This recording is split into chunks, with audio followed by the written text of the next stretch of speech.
We've all found ourselves raging at a referee's decision at some stage. This feel familiar? That is an absolutely shocking decision. They've got a case in that it was a bad decision. It's such a poor decision. Yeah, I think he's just made a bad decision in that instance. But what does it take to get to the very top of football refereeing? Every referee starts with their county FA. It's a simple training course and you can take it as soon as you hit your 14th birthday. Once you've done that, you have to go through at least 11 hours of face-to-face training. You'll then graduate as a Level 7 official, which means you can take charge of county-level games. But hold your horses, there's still a long way to go to get to the Premier League. Your next step is to spend a year each at Levels 6, 5 and 4. This covers the top of the amateur game. Only at Level 3 do you start doing Northern Counties or Isthmian League level games, for example. If you've done this all quickly, you can reach Level 2 and ref your first National League match after, I don't know, 6 years? After getting enough experience at that level, you can apply to be a referee in the EFL. There's an interview, people watching you do games, and then, if the EFL are happy, you'll be granted a Level 1 licence to ref in games in League 2 and above. Now, they don't just say on you go to the Premier League, you have to work your way up through the divisions. Only after years of hard work and refereeing on cold Tuesday nights in Stoke can you be considered to do matches in some of Europe's very best stadiums. Now, who was the youngest to reach the very top? It was actually Michael Oliver. He refed his first Premier League match in 2010 at the tender age of just 25. So if you want to follow in his footsteps, crack on. It'll only take you roughly a decade, thousands of hours of work and an incredibly thick skin. In total, there are 37,000 registered referees across England, but the PGMOL has only deemed 21 good enough for the top flight. That means there's not even a 1 in 1,000 chance you'll even make it in. Obviously, referees can make mistakes, but when you think about it, having a go at them is kind of like slating a brain surgeon.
Hello there and welcome to the Transfer Insiders on talkSPORT. I'm your host Ryan Scott Douglas. Alongside me is comedian and host of the Scream Rock podcast, Jacob Hawley. Coming up over the next 3 hours, we'll be talking about Jacob's club, Arsenal. Are they finally going to get Bruno Guimaraes over the line? We'll also be looking at Tottenham, Liverpool, Everton, Chelsea's business as well. We'll cross to France as Zinedine Zidane has taken over Les Blues, and we'll be taking your calls as well on 0371722 3344. That is the number you need. Get involved. This is the Transfer Insiders on talkSPORT. Here we go, Jacob. How are you, mate? I'm feeling good, mate. I'm trying to ignore the updates about Vinny Jr. I'm trying to not let that bubble get burst. That was a very nice 48 hours of dreaming when I thought that might happen. But Bruno stuff's coming in. It's looking all right for us. Cautiously optimistic, I was saying. Do you know what, actually? Let's start with the biggest transfer news of the week, which is Jacob Hawley, fiancé to husband, mate, 100%. Because it's your wedding this week, isn't it? Yeah, married Sunday. It's a done deal. Here we go, confirmed. Is it? Fabrizio style? Fabrizio. The Ornstein bombers dropped. Oh, mate. Yeah. How you feeling? Do you know what? I'm all right. You're not married?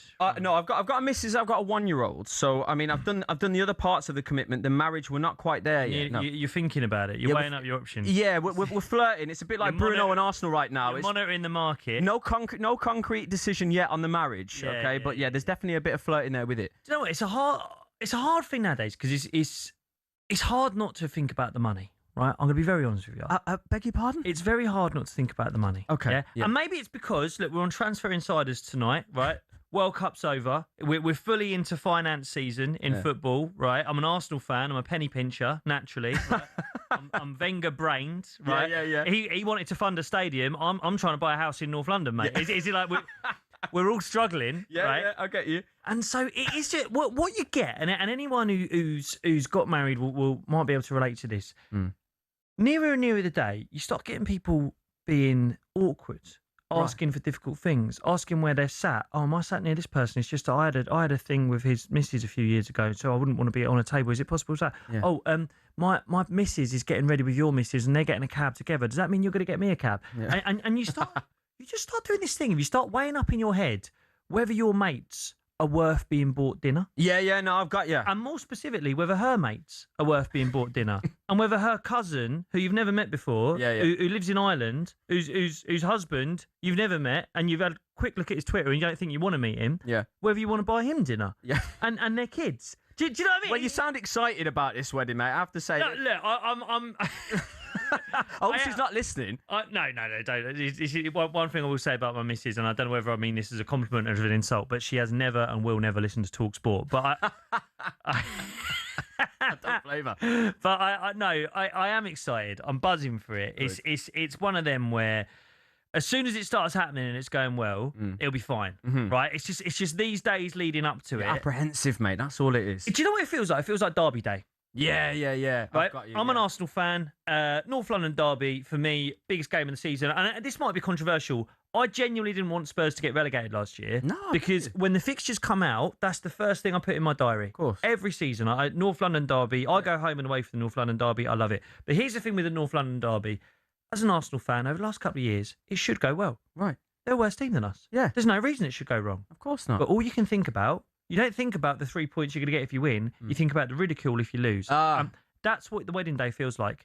In the build-up to it, you're not thinking, oh, well, it's going to be great. We're going to be with family. We're celebrating the fact that we've been together for 8 years. We're going to spend the rest of our lives together. You're not thinking about that. You're thinking, if she doesn't show up, if she runs away, what am I going to do? I'm going to be humiliated in front of my friends and family. Never mind the humiliation. You've got one kid. I've got 3. Yeah. I'm not having her run away and leave me with the kids. You think she's going to wait to the wedding day to pull the plug? We're doing the planning at the moment, and I'm looking at it. I'm like, right, hang on. The kids get there before her. Yeah. So if I get jilted, I'm suddenly a single dad of 3. I've got you, mate. How does that work? I've got you. Listen, that's not going to happen. This might be genius of her. This might be the only time that she can do a runner and leave them with me. I'm usually out. I think about these things. What minute do you get nervous, by the way? We will get on some transfers, I assure you. I promise you. But what minute do you get nervous? If, let's say, is it half an hour in she's not showed? You're all right. Too much. Half an hour's too much. Half an hour's too much. Wait, what can you tolerate? 15 minutes, 20 minutes being stood up at the altar? I think 5 minutes. 5? No. 5 minutes is. What about traffic? Factor traffic into things. You know. We get married in a park. Okay, I didn't know the context. Right. 5 minutes is standard, I think. Yeah. 10 minutes is a bit cheeky. A bit, we nearly had us there. Yep. 15, I think you start looking around, and I say this because I've got a pal, and I hope he won't be listening, but I've got a pal who he got married a few weeks ago. Right. His missus was 75 minutes late. Right. 75 minutes? Well, you might as well just go home at that point, right? Once you're past the hour mark, everyone's just making eye contact with each other going, I don't know what to do. Yeah. And I was sat with one of his best pals, and I said, once we got past the hour, I was like, if this goes wrong, what do we do? I meant it in the sense of like, how do we look after him? How do we console him? Do we leave? Do we stay here? What do we do? Yeah. His pal, I said, what do we do? He goes, well, we're in suits, casino. What a lad. What a Casino. Lad. Hey, good idea, by the way. Great idea. And by the way, when she turns up after 75 minutes, you think she at least thought about it. Yeah, oh yeah. She had a little thing. I know, I'm not doing any speculation there. But anyway, right, we've talked about it. We've talked about the biggest transfer of the week. Let's talk about what could be the second one right now. Arsenal preparing another bid for Bruno Gomes. Not over the line yet, Jacob. It's not over the line yet, and Newcastle are refusing to admit that there's been any contact at this stage. How do you feel about that transfer? First of all, how confident are you that it's going to happen? That would be my first question to you. I'd say 80%. I'm 80%. I think it's on. Yeah. And I will say, Ben Jacobs, who I think we're going to speak to later on in the show, he reported with Alex Crook today that negotiations were ongoing. So that's a very different change in stance from Newcastle. It was no, not for sale, leave us alone, no money can do it. Now it's negotiating. So it feels like it's going in the right direction. Yeah. But this is one of the weirdest transfers I can remember, in the sense that the way it's reported is so different, right? You sort of got neutral journalists who are like, yeah, it's going on. They've made an offer. You know, Newcastle have knocked them back. They're going to come back. All the Newcastle-based journalists are all holding firm and going, there's been no contact. Yeah. We don't know what they're all talking about. Yeah. No one's even picked up the phone. Newcastle tried phoning Arsenal, and there was nothing there. So I find this so... I can't remember a transfer like this. It is odd. Where we all think it's going on, but everyone close to Newcastle is going... No way, no offer, no conversations. It's off. He's coming back. He's not going to do anything, Zach. He's going to stay. And I do think it points to the fact that Newcastle United, a massive club, won a trophy 18 months ago, were in the Champions League last season, are at a point now where if they lose another player, and not just another player, their captain, I think Newcastle fans will be... They'll be rioting. They'll be devastated. I mean, but we'll potentially be able to speak to some Newcastle fans later on as well. As I say, give us a call and give us your opinion on that, because I'd love to know how they feel about that. Because my perception from the outside in is out of the midfield two, Tonali and Bruno Gomes. I know we spoke off camera about this as well. I think Bruno G is the bigger loss out of the two. So it doesn't surprise me in a way that Newcastle might be putting out fires there and going, and nothing's happening. Nothing's happening. Not heard anything. That kind of dark arts of the transfer window. That PR spin. Maybe. I don't want to throw any accusations out there, but that's my thoughts on it. And what about Vinicius Junior? Another one that's not quite over the line. It's in fact it's far less than 80%. What's your percentage on this one? Come on. We're saying 40%. 40 is too high. If you think that's too high, way too high. You don't think it's happening? Oh no. I'd give you a generous 7.5%. 7.5%, yeah. I cannot see this one happening. If it's all quiet on the Western Front about Bruno Gomes, I just feel like the Vinicius Junior one will be even quieter. Yeah, well, I mean, that is something I did consider. Obviously, the news dropped over the weekend that Arsenal, I think the word they used was exploring. Arsenal were exploring. That's always it. I mean, this is always a red flag, that one. As an Arsenal fan, and any Arsenal fans listening, and I'm sure other fans of other clubs will have gone through this, it's like when you're just dying for your team to make a transfer, and the words that people use, they're exploring a deal, they're looking into a deal, they've shortlisted a player, you know, they're making someone a priority. It's like, just pay the money, just buy the guy. This one, look, I think if this happens, I think it might be the biggest player to come from Europe and join a Premier League club. I think this might be the biggest import the Premier League has ever done. If Vinny Jr., I agree, peak of his powers, runner-up for the Ballon d'Or not long ago, I think it's huge, and that's why I think it's just so hard to believe it's going to happen. At the same time, this contract standoff with Madrid feels like it's been going on for years. I mean, yeah, it does have legs to a degree because there's so much context behind it, and his relationship potentially with Jose Mourinho, and obviously, like you say, the contract. I just don't know where Arsenal will come into it. I know that's a bit... I know there's obviously, we're hearing rumours, etc. I feel like it's such a coup, like you say. It would be one of the biggest transfers from overseas that we've ever seen. Yeah. You're probably talking about a £400,000 a week salary. No doubt you can pay it. Probably more. I mean, you pay, Havertz 275 or something like that. So Saka's the high earner on 350. Is he? Yeah. I mean, see, so that is within the realms of possibility. Maybe that's gone up to 8.5% now. But I'm just not sure, because like you say, that's a big one to get over the line, and we've not had anything concrete yet. What I'd say, and I think your point is a good one of like, where do Arsenal come in? Here's where I think Arsenal come in. And I think this is a strange thing, right? If he stays at Madrid, he stays at Madrid. But that feels like it's been a contract standoff for a while. My understanding of it is he wants a sign-on bonus, and Madrid are saying, we just don't do that. We're the biggest club in the world. We don't pay you twice. Yeah. We've given you a sign-on bonus when you join the club. That's it. You're not getting your sign-on bonus. The other thing there is that Madrid have a thing with their players where they take 50-50 on their image rights. At Arsenal, we'd get 100% of that. And that's a huge amount of money for a player who does big deals with Pepsi, big deals with Nike. The only time Madrid have ever bent those rules is for Kylian Mbappe, where they did 80-20. Okay. It's still not the same as what you get in the UK. Any English club, you get 100% of your image rights. So that's where Arsenal could come in. If he stays at Madrid, he stays at Madrid. So far, the rumours have been that if he were to leave Real Madrid over the last few months or so, where this contract dispute's been going on, it's been he's going to go to Saudi. Now, I don't mean any disrespect to any fans of the Saudi clubs or anything like that. I think it's heartbreaking. If a 26-year-old player, at the peak of his powers, this is the best left winger in the world, in my opinion. Yeah. He can't go to Saudi Arabia. No. So if he doesn't go there, where else would he go? Yeah.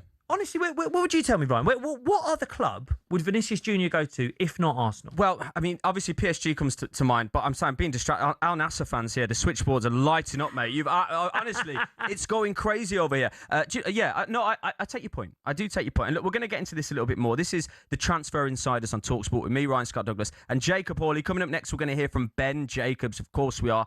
And we want to hear from you, Newcastle fans. How are you feeling about Bruno Guimaraes? Do you think he's going to stay? Is 80 million a fair price tag for him? And Arsenal fans, how confident are you that you can get that over the line? And Vinicius Junior as well. Get your calls in now. 03717 22 33 44.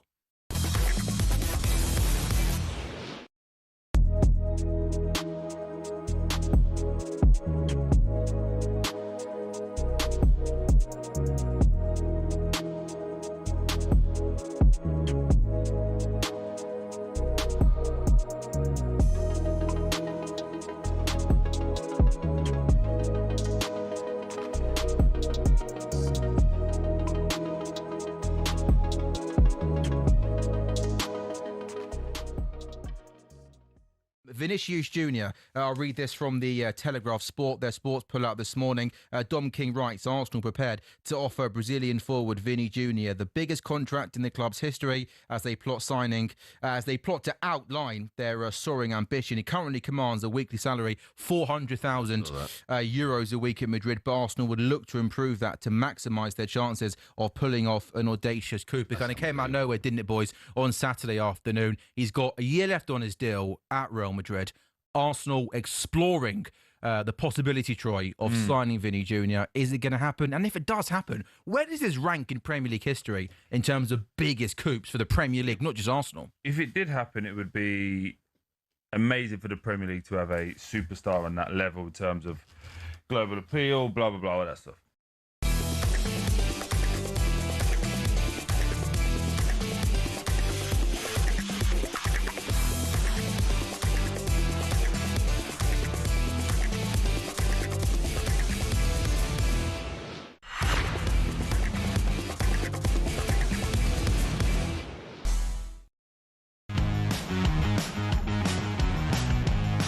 Transfer Insiders on talkSPORT. I'm Ryan Scott Douglas. Alongside me is comedian and host of the Scream Rock podcast, Jacob Hawley. We'll hear from Ben Jacobs in a second, I assure you. But first, let's catch up with all the action in the Commonwealth Games. It's an update with Georgie Heath. Georgie, how are things getting on? Oh, so much action going on in Glasgow tonight. The fastest men in the Commonwealth are about to get underway in biblical rain in the 100 metres. But in the boxing, we've had success in both the women's 60 and 65 quarter-finals, with England's Lucy Kings-Wheatley and Sasha Hickley both now guaranteed a medal, winning their quarter-final bouts. In the 3x3, it was a phenomenal finish for Scotland, men beating Malaysia 21-16 in their quarter-final. And then also the netball is just getting underway as well. The first quarter done there between New Zealand and Uganda. New Zealand leading 15-14 at the end of Q1. And there's also weightlifting going on as well, to go with all the swimming and all the athletics and all the gymnastics that's going on too. So everywhere you look, there is sensational sport going on, and I will keep you across it all evening. Commonwealth Games update on talkSPORT with BYD. Dare to dream with BYD and the Commonwealth Games. Amazing. Thank you very much, Georgie. For live commentary in the Commonwealth Games, you can cross over to talkSPORT 2 right now and join Natalie Sawyer for all the action. But you with us, you're on the Transfer Insiders on talkSPORT. Let's get the latest transfer news now with talkSPORT's Ben Jacobs. Ben, how are you, mate? You good? Well, good evening. The transfer market is hotting up, and only one place to start. That is Bruno Guimaraes. There's a full article on talksport.com with all of the details. But the long and short of it is Bruno Guimaraes on holiday fishing, wearing a Newcastle United hat. A lot of Newcastle fans taking encouragement because of that. And it's fair to say that Bruno Guimaraes is not going to repeat what Alexander Isak did and go on strike or anything like that. So Newcastle can take encouragement, but Arsenal are moving behind the scenes. And although Newcastle still deny any formal written offer, our understanding, myself and chief football correspondent Alex Crook, is this negotiation is moving. Nothing done yet. Newcastle still want to keep, so we might get a few twists and turns, but Arsenal are now moving. And why is it all a little bit cloak and dagger? Because this is somewhat how Andrea Berta works, and there's super agents and intermediaries involved as well, and semantics of what constitutes a bid and what doesn't. But the long and short of it is that Arsenal are progressing, and they've already agreed personal terms with Bruno Guimaraes, so that is an advantage because they've got that player buy-in, but not to the same extent as Alexander Isak. Bruno Guimaraes very loyal to Newcastle United, and if he is to leave and get the move that he wants, then he wants to do so on the right terms. So go to talksport.com because we've got more details about that particular negotiation. And ultimately, Arsenal did the same tactic with Christos Solis as well, where they started verbal, they got the agreement, and then only after they got that verbal agreement in principle did they move on to a formal bid. Vinny Jr. and Arsenal could move as well. He's one of their most viable targets. I would even call him the dream target in theory, but there's huge complications here, most notably because Real Madrid are still trying to extend Vinny Jr. and then Yan Diomande to Real Madrid is now really close, as we revealed on talkSPORT a couple of days ago. Pending only final details, the deal will be done, and PSG have pulled out of that particular race. And with Diomande, it's just about kind of finessing the structure of a package that is going to be in excess of 110 million euros. And maybe that's only the fixed part of the deal as well. And once all of the bonus structure and the payment terms are done, Yan Diomande will be given permission to undergo a Real Madrid medical. And it could be any moment as well. Then we should point out that PSG, in losing out on Yan Diomande, are still trying to get Magnus Akliouche from Monaco over the line. They've got an agreement with the player, nothing club to club yet, but talks are relatively advanced and PSG are optimistic. And even one attacker opens the door potentially for Bradley Barcola to leave, as we revealed on talkSPORT. PSG's starting price, 170 million euros, very high. Last summer, when Liverpool were also looking at Barcola, they only were told it was 85 million euros, but that was viewed as pretty steep as well. And now you're looking at a player that wants out. He won't sign a new deal. He's only got 2 years left on his contract. So Liverpool's valuation is lower than that of PSG. Now, we heard some reports in France that Barcola's already agreed personal terms with Liverpool. That's not my understanding yet. It's a little bit premature, but Liverpool is serious about Barcola.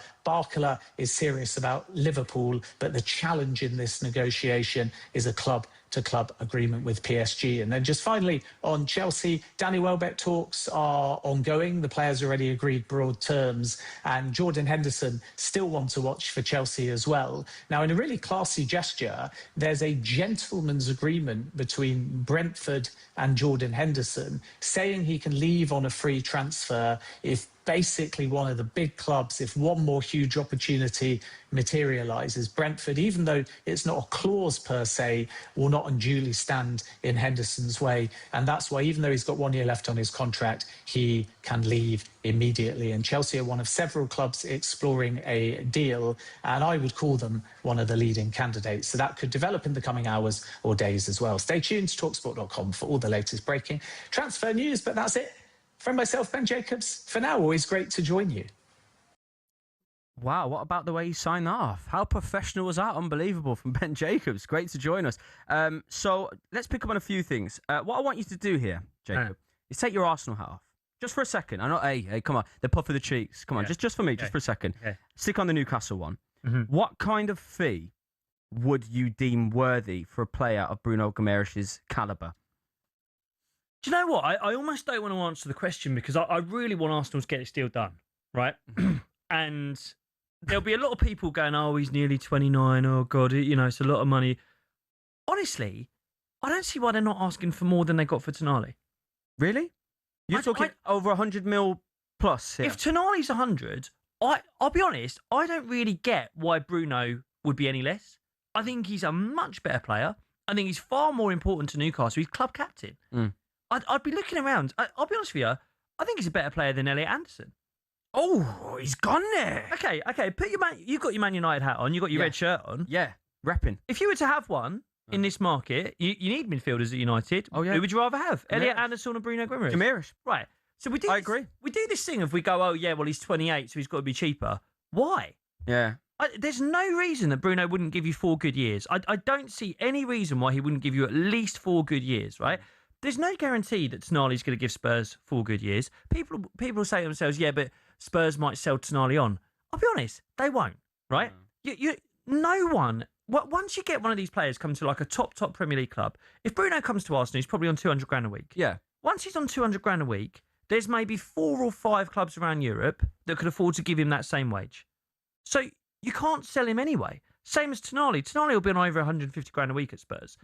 He's very hard to shift. So I think this whole idea of, you can't pay as much for an older player because you'll never be able to sell him. Well, I don't think you can sell players in their mid-20s after you buy them anyway. Yeah. And I really think Bruno Guimaraes, and I think you agree with me, I think he's top 5 centre-mids in the league. 100%. Yeah, 100%. I'm actually surprised that there's not more teams I'm hearing. Arsenal obviously heavily linked with this player, and it might be because Guimaraes wants Arsenal. That might be a factor that, Well, we've been linked before. We nearly got him before he went to Newcastle, and I think he likes the idea of playing under Arteta. But there should be multiple clubs hijacking this deal. I'm with you. There's just this weird aura around this transfer about Bruno Guimaraes, and he is one of the best midfielders in the Premier League, no doubt. Is he worth 100 million, though? Is he a better player than Elliot Anderson? Newcastle fans, Arsenal fans, in fact, both of you, yes, give us a call. This is the Transfer Insiders on talkSPORT. I'm Ryan Scott Douglas, comedian and host of the Scream Rock podcast. Jacob Hawley is alongside me. We're going to take your calls next, so give us a call, 03717 22 33 44.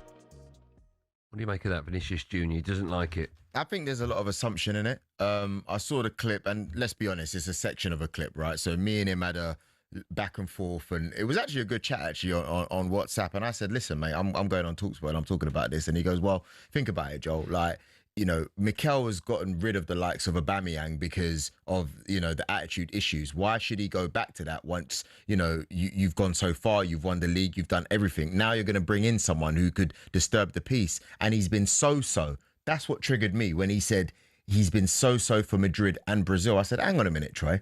You're saying he's been so-and-so for Madrid, but if we look at the stats, in 2025-2026 season, he had 53 games, 22 goals, 9 assists. That's 9 assists. That's 31 goal contributions. And don't forget, the person who operates in his favoured position is the one and only Kylian Mbappe.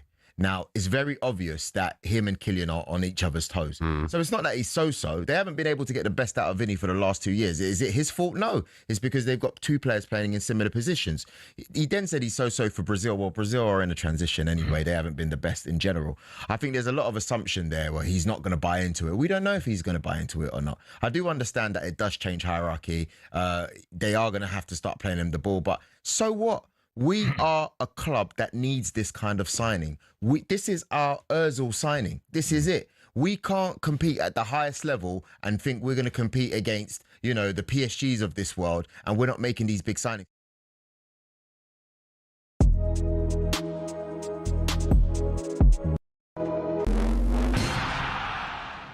Here are some of the best sledges in Ashes history. Let's start in 1933, Douglas Jardine versus Yabba. Jardine, the notorious captain of the Bodyline series. Yabba, some bloke in the stands who became so famous he now has a statue at the SCG. When Jardine was swatting away flies on the boundary one day, Yabba yelled, "Oi, Jardine, leave our flies alone. They're the only friends you've got." Next, Warne versus Strauss in the Edgbaston Cauldron 2005. Strauss shouted, "Come on boys, he's struggling here," when Warne misjudged the delivery by Ashley Giles. Warne then told Strauss, "Say one more thing to me and I'll hit the next ball for 6. Strauss obliged and Warne walloped an enormous 6 over square leg. Night-night, Straussy. Bowler Jimmy Ormond dealt a stinger to Mark Waugh, brother of Steve, in 2001 when the Aussie all-rounder told him he was nowhere near good enough to play for his country. Ormond replied, "At least I'm the best cricketer in my family." tough. Wicketkeeper Ian Healy issued one of the great lines after Steve Waugh told Ricky Ponting to field right under the nose of Nasser Hussain. Healy remarked, "That could be anywhere within a 3-mile radius." Poor Nas. And then there's Dennis Lilly on Jeffrey Boycott, who he beautifully described as a man who fell in love with himself at a young age and has remained faithful ever since.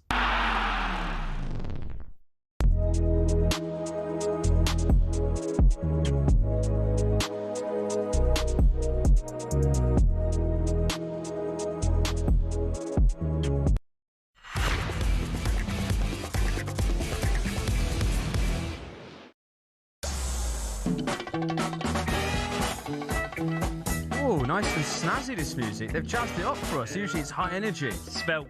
Yeah. Svelte and cool. Yeah, I like this. I think this is very us. Yeah, man. How old are you? I'm going to ask you on air. How old are you? Because I don't know this question. Really? Yeah, go on. How old do you guess? I'd say you're 30. Oh, look at that. Lovely. 31? 34, mate. 34, okay. Yeah, nearly 35. Yeah, so I'm 35, and I'm just going to say this, and probably nobody cares about this. We've got the same phone case in different colours that has a little stand on it that folds out, and I thought he's got, you know what, maybe I was a bit generous with that 30. I thought he's got to be at least mid-30s with that case, mate. Yeah. But so convenient. It's the way people age, isn't it? You get a little flip-down one at this age. If you're in your 40s, you've got the little leather wallet that holds your cards, isn't it? Yeah. That's when I know my mates. It's like, oh, yeah, he has turned 40. He's got one of the little leather wallet phone cases. Love it, You know what I mean? With the cards. Pending 5 years' time, six years' time. Well, I said you're going to have an opportunity to be on talkSPORT, guys, and Chris has done just that. He's called 03717 22 3344. Chris, how are you feeling about the prospect of your captain leaving for Arsenal? Hello? Hi, Chris, are you there, mate? He's not there. He's not there. Oh, can you hear me, Chris? Hello? Hi, mate. Well, you're live on talkSPORT. How are you? Thank you. Thank you. Are you driving, Chris? I am, yeah. Where are you going? I'm going to Hawley, and then to Manchester, and then to Carlisle, and then to Bolton. What's the occasion? I drive lorries, so I'm just like delivering loads of stuff. And what kind of stuff do you deliver?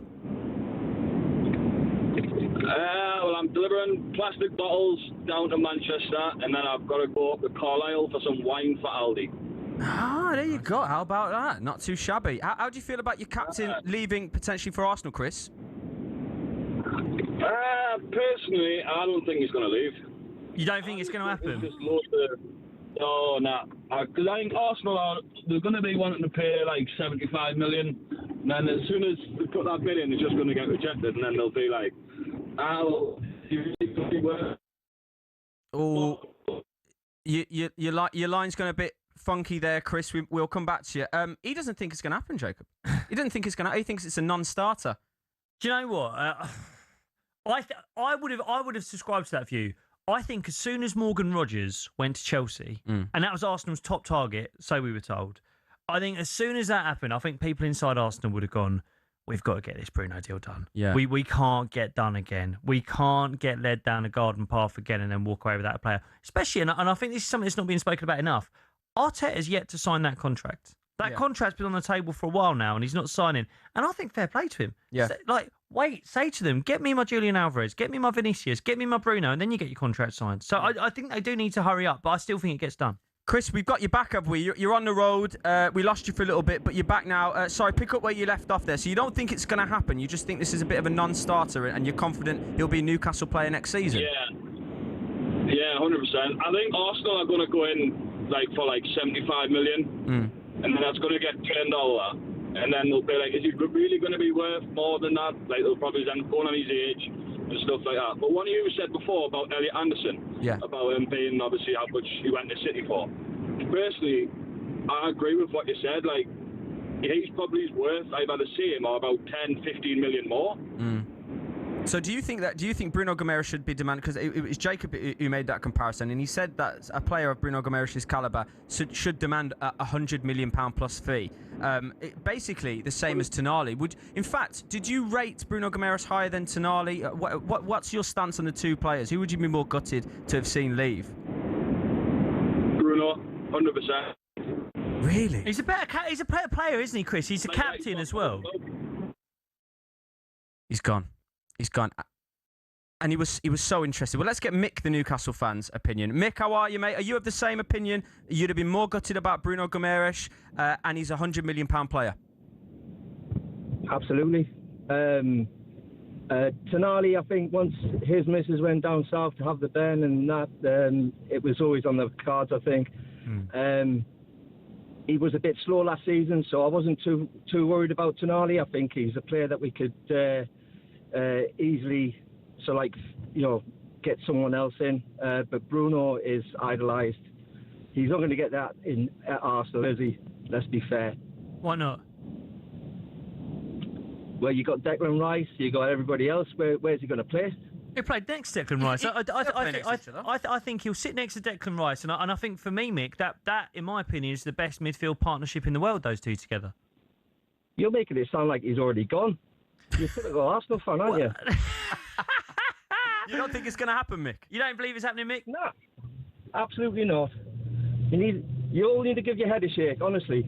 If Arsenal turn up with 85 million quid, Mick, I think it gets done, and I think that might be staggered in add-ons and bits and bobs like that. But let's be honest, those add-ons, that'll be contingent on Arsenal winning the Premier League or the Champions League. That might well happen. So Newcastle might get their money. If that does happen and they accept the bid of 85 million quid, how do Newcastle fans feel about a summer where you've seen Tonali go, you've obviously seen Anthony Gordon go, and now the captain could follow him out as well? I'll be absolutely good, don't get me wrong, but 85 million, I don't think they'll accept 85 million. I think it'll be 100. But what if it gets to that stage where you're flirting with each other, you're doing this dance that always happens in a transfer window, and they meet that valuation? Do you not feel, because I mean there has been rumours that Guimaraes wants Arsenal, do you not feel that in any realm that this is a possibility that he could leave and join the champions? Is this Arsenal fan saying that he wants to go to Arsenal after he already turned on Arsenal the first time? Well, I think it's been widely reported that he wants to join, mate. I think it's widely reported that he does want the move, Mick. I know he's got his black and white hat on today while he's doing his fishing, but I think he wants the move. He said that about Isak, though, and it never happened, did it? Isak happened? Isak went to Liverpool. No, not to Arsenal, it didn't. Oh, sorry. Yeah, sorry. He's bragging about the fact that you didn't get him. He's not bragging about the fact that they left. Apologies, Mick. Yeah. Look, Mick, the rumour I'd heard is that people at Newcastle had promised Bruno that if a reasonable offer comes in from a Champions League club, if Newcastle don't have Champions League for next season, which they don't, that Newcastle would accept the money and let him move. I don't know if you've read similar things to that, or whether you think that in that case it's kind of fair enough that Bruno expects to be allowed to leave this summer. I'd be really shocked if he did, and if he did, I'd be absolutely gutted. But again, his family are settled. His father is he's a bigger star than Bruno is. When he goes to matches, he's constantly having photos taken and everything. So he loves the area, he loves the people, and I just can't see it happening. Sorry. All right. Even for 85. Mick, thank you very much. Mick has spoken. So you know what? That's interesting because we've had back-to-back Newcastle callers, and obviously Newcastle are one of those. They idolise Bruno Guimaraes, and they are a fantastic fan. They're not having it. But they're not having it, are they? That's what we're getting here, because we obviously have the luxury of reporting on this in the studio and hearing all the murmurs in the office, but they're not having it, and their fingers are on the pulse, Jacob, and your eyes are just widening a little bit more. You look a little bit more scared. I feel like that 80% earlier, maybe dwindling a little mate, bit. I'm standing strong. What I say is I'm a bit worried for Newcastle's support, and I'm a bit worried for Newcastle. So I do think this is going to happen. Ben Jacobs is a great reporter. You heard what he said earlier. Yeah. This sounds like it's advancing. It's been widely reported that Bruno does want the move to Arsenal, right? I think that's clear. Eddie Howe himself came out and said that Bruno has communicated that to him and the coaches. So I think we can say that that's clear. Mm. I do worry about where Newcastle fans are going to be. And I think it's very interesting that it's been a strange tenure, Eddie Howe's tenure at Newcastle. I know some Newcastle fans who would say he's one of the best managers they've had. He's got them Champions League twice. He's obviously won the trophy. They've had some great players. But 12 months ago, they were off the back of winning the League Cup. They qualified for the Champions League again. Anthony Gordon was still their player. Tonali was still their player. Bruno was captain and was not making any noises about leaving. And Isak was still their player 12 months ago. Yeah. Fast forward 12 months. Let's be honest, they had a catastrophic transfer window last summer, right? There's rumours that Voltemada's up for loan now, which is incredible. They spent nearly 90 million quid on it. Tonali gone. Isak gone. Like, Gordon gone. I just think it's interesting to look at what Eddie Howe has done with that club and go, is it time for something else? Especially with Tonali. Like, I know there's the rumours of his missus went down to London. She likes London. She wanted to leave Newcastle. There were also rumours that Tonali really liked the idea of working under Roberto De Zerbi. Yeah, right? There's the Italian connection there. Yeah. I don't know. Has Eddie Howe been there too long? Has it all got a bit stale? Has it? Have pinning this on it. You're giving it Eddie Howe. You're thinking that he might be responsible for the fact that the players are going over. Where else do you point the finger? Because bear in mind, over the last sort of 12 to 18 months, it's been Eddie Howe's nephew in charge of recruitment at Newcastle. So when we talk about that transfer window last summer that went so wrong, that is kind of on the manager and his nephew who was buying those players for him. Yeah. I like Eddie Howe a lot. But I just look at that project and it feels like it's been going on too long. It feels like it's kind of past its sell-by date. You think he's taken him to a certain point now that he can't get past and it's time to elevate potentially with another manager? Is that what you're alluding to? Going into next season, do you think they're going to finish in a Champions League place? As it stands, especially obviously if Bruno Guimaraes leaves, obviously not. But not. Even if he stays, they've lost so much quality. And they're investing in young players, which I think is maybe wise. But let's be honest, when they were taken over by the Saudi PLF not long ago, we didn't think we'd be in this position with Newcastle. And I think when you look at players leaving, like when Anthony Gordon joined Newcastle, it wasn't that long ago, he would have come in, seen that investment and gone, this club is going to go to the top. And I very much think that when Bruno Guimaraes is saying, I'm ready to go and join Mikel Arteta in Arsenal, I think it's because he's looked around and gone, right, we've done the League Cup, we've done 2 Champions Leagues, we're not qualified for next year. I don't think he expects them to qualify to finish in a qualifying place next season. I get, yeah, I do get. Is there a point where the players are losing faith in this project? I feel maybe, but I do feel like just kind of singling out the manager there is. I don't know. I think that's harsh. Can you not look at the board? The project itself doesn't just fall on the manager. I feel like the Newcastle fans will be listening right now and thinking it's not just the manager. If they're losing faith in the project, it's going to be the whole establishment, right? It's got to come right from the top. This is the difficult thing in football. You can't change the boards. This is the reason. Like how many times have we seen fans with placards saying "sack the board"? Newsflash: the board don't get sacked. Yeah, right. That's not how it works. The manager gets sacked. That's football. Unfortunately. Eddie Howe must be one of the longest-serving managers in the Premier League right now. Maybe second behind Arteta. Yeah. So, I don't know. I think something has to change at that club because the way it was last season, there was times last year where Newcastle looked like one of the easiest games in the Premier League. That's how poor their form was last season at times. And it wasn't long ago that St James's Park was one of those fixtures you looked at and you go, that is one of the toughest games we're going to play all season. Yeah, yeah. And they're losing a bit of that now. They're losing so much quality. I don't know. Like, if I was to ask you now, say they keep Bruno, right? Yeah. Say they keep Bruno. Yeah. Where did Newcastle finish next year? Yeah. As of right now, if you ask me at the end of the transfer window, obviously I'll give you a better answer. As of right now, they compete for Europe, but not Champions League potentially. I think that's where they are because you've had Tonali taken out as well. Lewis Hall, obviously, there's rumours that he might go as well. So I don't know. I agree with you. As of right now, they're not in the best of shape, but. Pointing at the manager, I'm not so sure. Look, keep your calls coming in. 03717 223344. I'd be really interested to hear more Newcastle fans, actually, potentially on this one. That's a really interesting topic. I'm Ryan Scott Douglas, and of course, Jacob Hawley is alongside me. We're here until 10 p.m. on talkSPORT. And next up, we'll be talking about Spurs as well. Let's throw them into the mix.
You are listening to the Transfer Insiders on talkSPORT. I'm Ryan Scott Douglas. Alongside me is Jacob Hawley. Just a quick bit of breaking news, actually. Coventry are closing in on a deal for Brighton goalkeeper Carl Rushworth.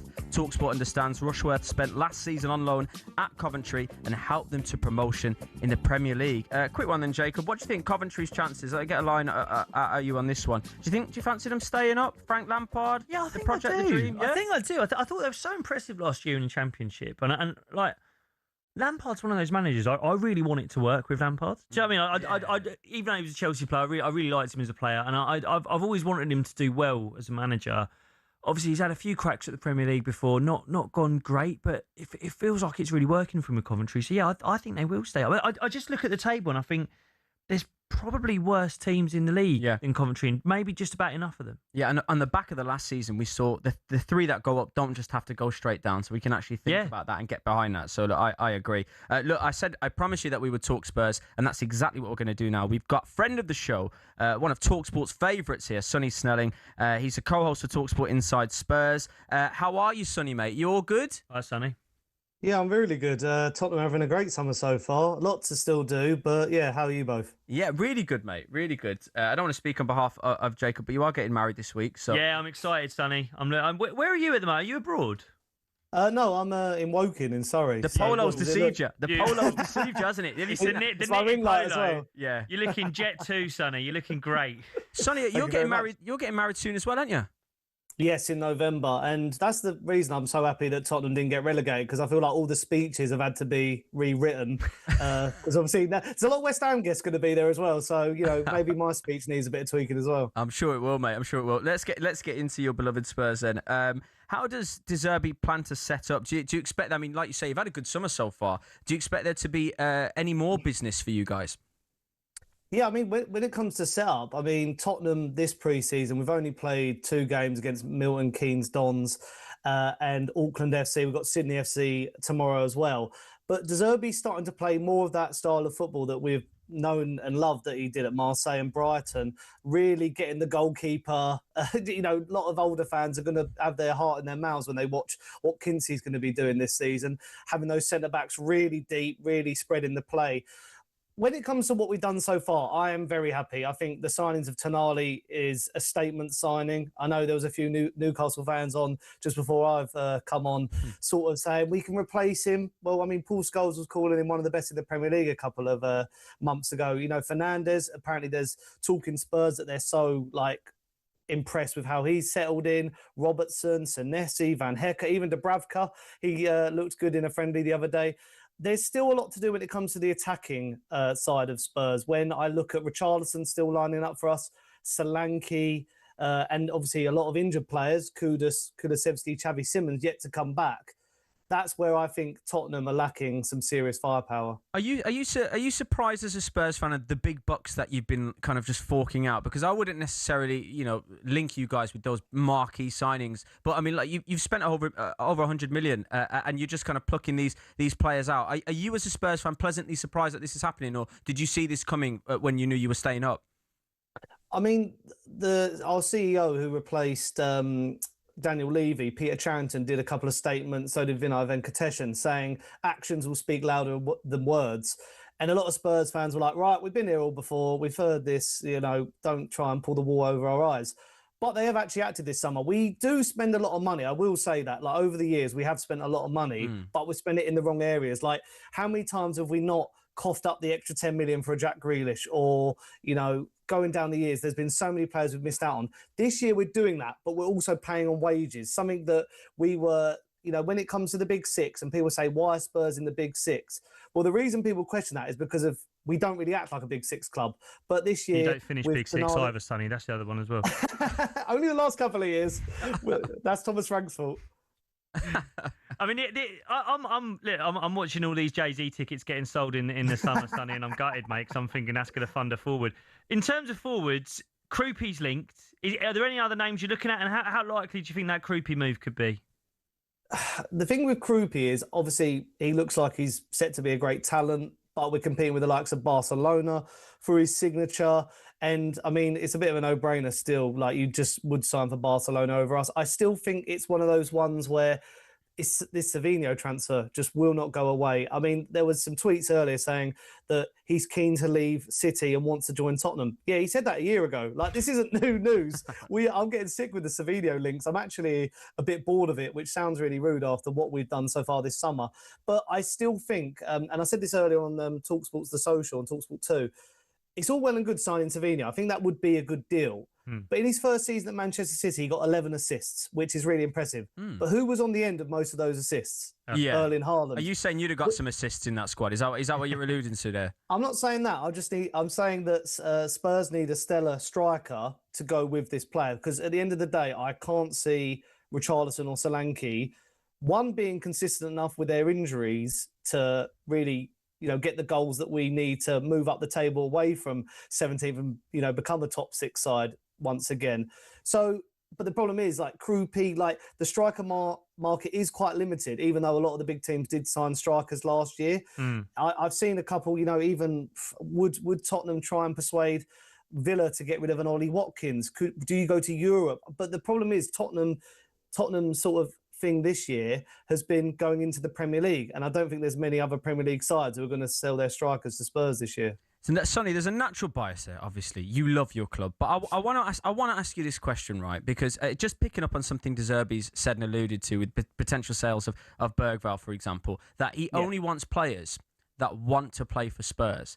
Now, without being disrespectful, considering where you've finished the last 2 seasons in a row, does that not narrow down the pool of players potentially? Do you think there is a multitude of players out there that are going, core, I would really love to play for Spurs next season? Do you, as a Spurs fan, do you find yourself as an attractive prospect right now? I think so, especially now that we're, offering the money and the wages that players would want. And I think under De Zerbi, you can see that this is the project that Spurs want. Literally a year ago, Thomas Frank, in his opening press conference, said, we will lose football matches. So when I heard that, I'm sitting there going, right, is this the manager that I thought was coming in from Brentford? Where De Zerbi is saying stuff that's music to our ears. Don't get me wrong, I will take it with a pinch of salt. I've been burnt the last 2 years in a row. But he's saying that Tottenham need to be back up in, the upper echelons of the Premier League. But what I think he means by that is, we've seen all this stuff about Romero. I think a lot of what was at fault last season at Spurs was down to the players that were in the building. Don't get me wrong, I've seen Mickey van der Ven sort of twist on a knife edge, and now he's really behind the club and the project, and it looks like he's going to stay now. But the funny thing is, with a player like Romero, he's proper scuppered himself because he thought Inter Milan was on the cards. John Stones has gone there. Yeah. We've got the replacements for Romero, so he's sitting there going, right, I might have to go to Manchester United. Yeah, mate, don't be spreading those rumours. It's talkSPORT. That's going to catch fire now. Whilst I've got Jacob here and yourself, Jacob, are you having De Zerbi as Spurs, manager next season? Are you thinking that he could elevate them to another level? I think, it can't get any lower, can it? Let's be really honest with you. Well, it can. It can. It's called the Championship, right? Sonny's got West Ham fans coming to his wedding. He has to be careful what he says. But I think it can only get better. My question with De Zerbi is how long he sticks around, because he's been combustible, whether it was at Brighton, Marseille. He doesn't stick around for ages, De Zerbi. I think what's positive is it felt like under Thomas Frank, you were buying very much Thomas Frank kind of players. And then he gets out of the building and you're stuck with him. Whereas at least with De Zerbi, the players you're buying, I don't love saying it as an Arsenal fan, but they are quality. It's undeniable. Yeah. Fernandes is a quality player. Tonali is a quality player. So I do think it's going to improve them, but it's how long they can hold on to him for. And whether, Levy's gone, are they going to continue spending like this to keep him happy, to keep getting him what he wants in the transfer market? And ultimately, can they? In terms of PSR, stuff like that, you look at clubs like Newcastle and Villa, who every summer they have to sell. Can Spurs keep buying the way they are? I think that's what sort of changed this year. Maybe with Daniel Levy leaving, it meant that a manager could be back. So they sort of have given Roberto De Zerbi the keys to the kingdom and said, right, who do you want? All the players have had phone calls with De Zerbi. He convinced them. I've watched literally every interview that the players have done since signing, all 6 of them, and they literally mentioned him within the second question of like, yeah, the phone call went really well. I want to play for this manager. That's that thing of combusting. Obviously, we had the similar situation with Antonio Conte. You have to keep backing this manager.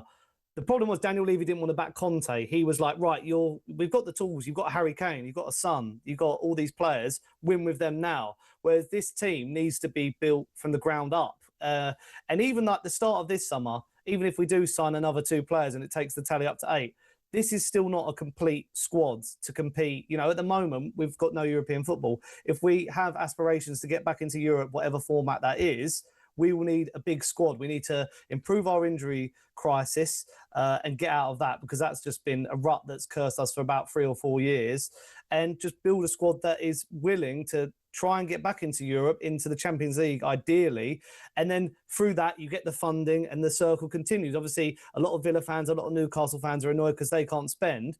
But then I know I've just sort of slagged off Daniel Levy a little bit there, but we have built this whole, the stadium, the training ground, having Jay-Z and Beyonce and NFL, go-karting, whatever you want, because we're a self-funding club. I think there was, even after our spending this summer, we can still spend another 200 million, which I think is absolutely baffling and will rattle a lot of fans, because, again, we finished 17th. But even by finish 17th, I think we earned like hundreds of millions, because that's the Premier League pot we live in. So, yeah, I think with De Zerbi, I want to keep him on side, because I'm hoping that this football is going to be what Tottenham fans want. But if it all goes wrong, then I don't know where we go next. Sonny, absolute pleasure talking to you, mate. Always a pleasure. Thank you, guys. See you later. Cheers, mate. That was Sonny of talkSPORT's Inside Spurs. And he's got his own YouTube channel as well, Sonny's Talk Spurs, I should say. Spurs fans, just on the back of what Sonny was saying there, we want to know from you, are you confident about Roberto De Zerbi? Are you worried about him combusting? What do you think about his character? Keep your calls coming in. 03717 223344. I'm Ryan Scott Douglas. The Scream Rock podcast, Jacob Hawley, is alongside me until 10 p.m. here on talkSPORT. Coming up next, oh man, we're going to be heading to France and looking at Zinedine Zidane taking over the national team, and whether Barcola will be joining Liverpool.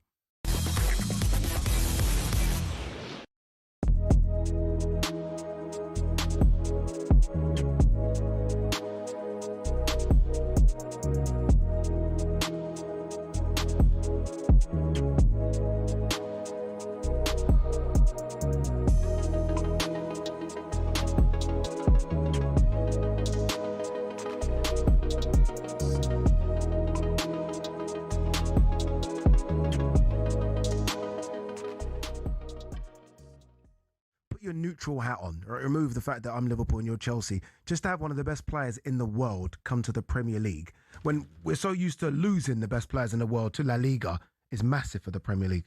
It'd be massive, absolutely massive for the Premier League. I totally agree with you. But I think it's you have to look at it through the lens of Arsenal. You have to look at what this means for Arsenal. They're behaving exactly as they should. When you are champions, you come with being champions of England comes with the power. It comes with the opportunity, and they're making the most of it. I think this probably, if this happens, Vinicius Jr. landing at Arsenal. Arsenal were already Premier League champions. They were Champions League finalists. They were Champions League semi-finalists last year. You think about the momentum of Arsenal. If he lands at Arsenal and is the missing piece to them winning a European Cup, it immediately becomes money well spent. It probably goes down, what? Off the top of my head here, biggest signing in Premier League history? Yeah. When you think about what rivals it, I think you could argue maybe. Do you remember when Pogba went to Manchester United and it was Pog back, Pog back, that was and all big. that? Stormzy playing a piano on. That was big, but because we'd already had him in the Premier League, it was big. Don't get me wrong, because he went to Juventus and turned into a monster. You're correct, and then came back and it was like, okay, this is a completely different Pogba. He looked almost like a foot taller, a foot wider. He looked. Also, he'd won 3 leagues in a row, hadn't he, with Antonio Conte? Like, he'd been an integral part of 3. Shin pads are a footballer's best friend, even if players like Jack Grealish do wear such small ones you can barely even see them. But what's the story with shin pads, and are there any rules on how big they should be? It all started with cricket, actually. Cricketers had been wearing shin pads since the 1700s. They'd been introduced not for leg protection, but instead to give batters a strategic advantage.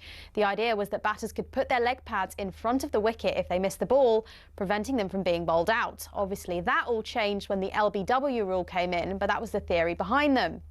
It was thanks to this guy that shin protection made its way over to football. Meet Samuel Widdowson. He was a cricketer and a footballer. He played for Nottingham Forest back in the late 1800s, and he wanted a way to protect his legs from nasty tackles. Apparently, he'd broken his leg in a match against Sheffield United in 1874 and wanted to stop it from happening again. Naturally, his mind drifted to his other favourite sport where players had been wearing these pads. Story goes, Widdowson cut up his cricket pads, sewed them into his socks and popped them on before taking to the footy pitch. Ta-da! Shin pads. Like all great genius inventors, everyone took the mickey at first. To be fair, he probably looked quite stupid running around with these on. But it's thought his whole Nottingham Forest team then began wearing them from 1887, and the first known use of them in a match was in 1894, in a match between Newcastle and the then Woolwich Arsenal.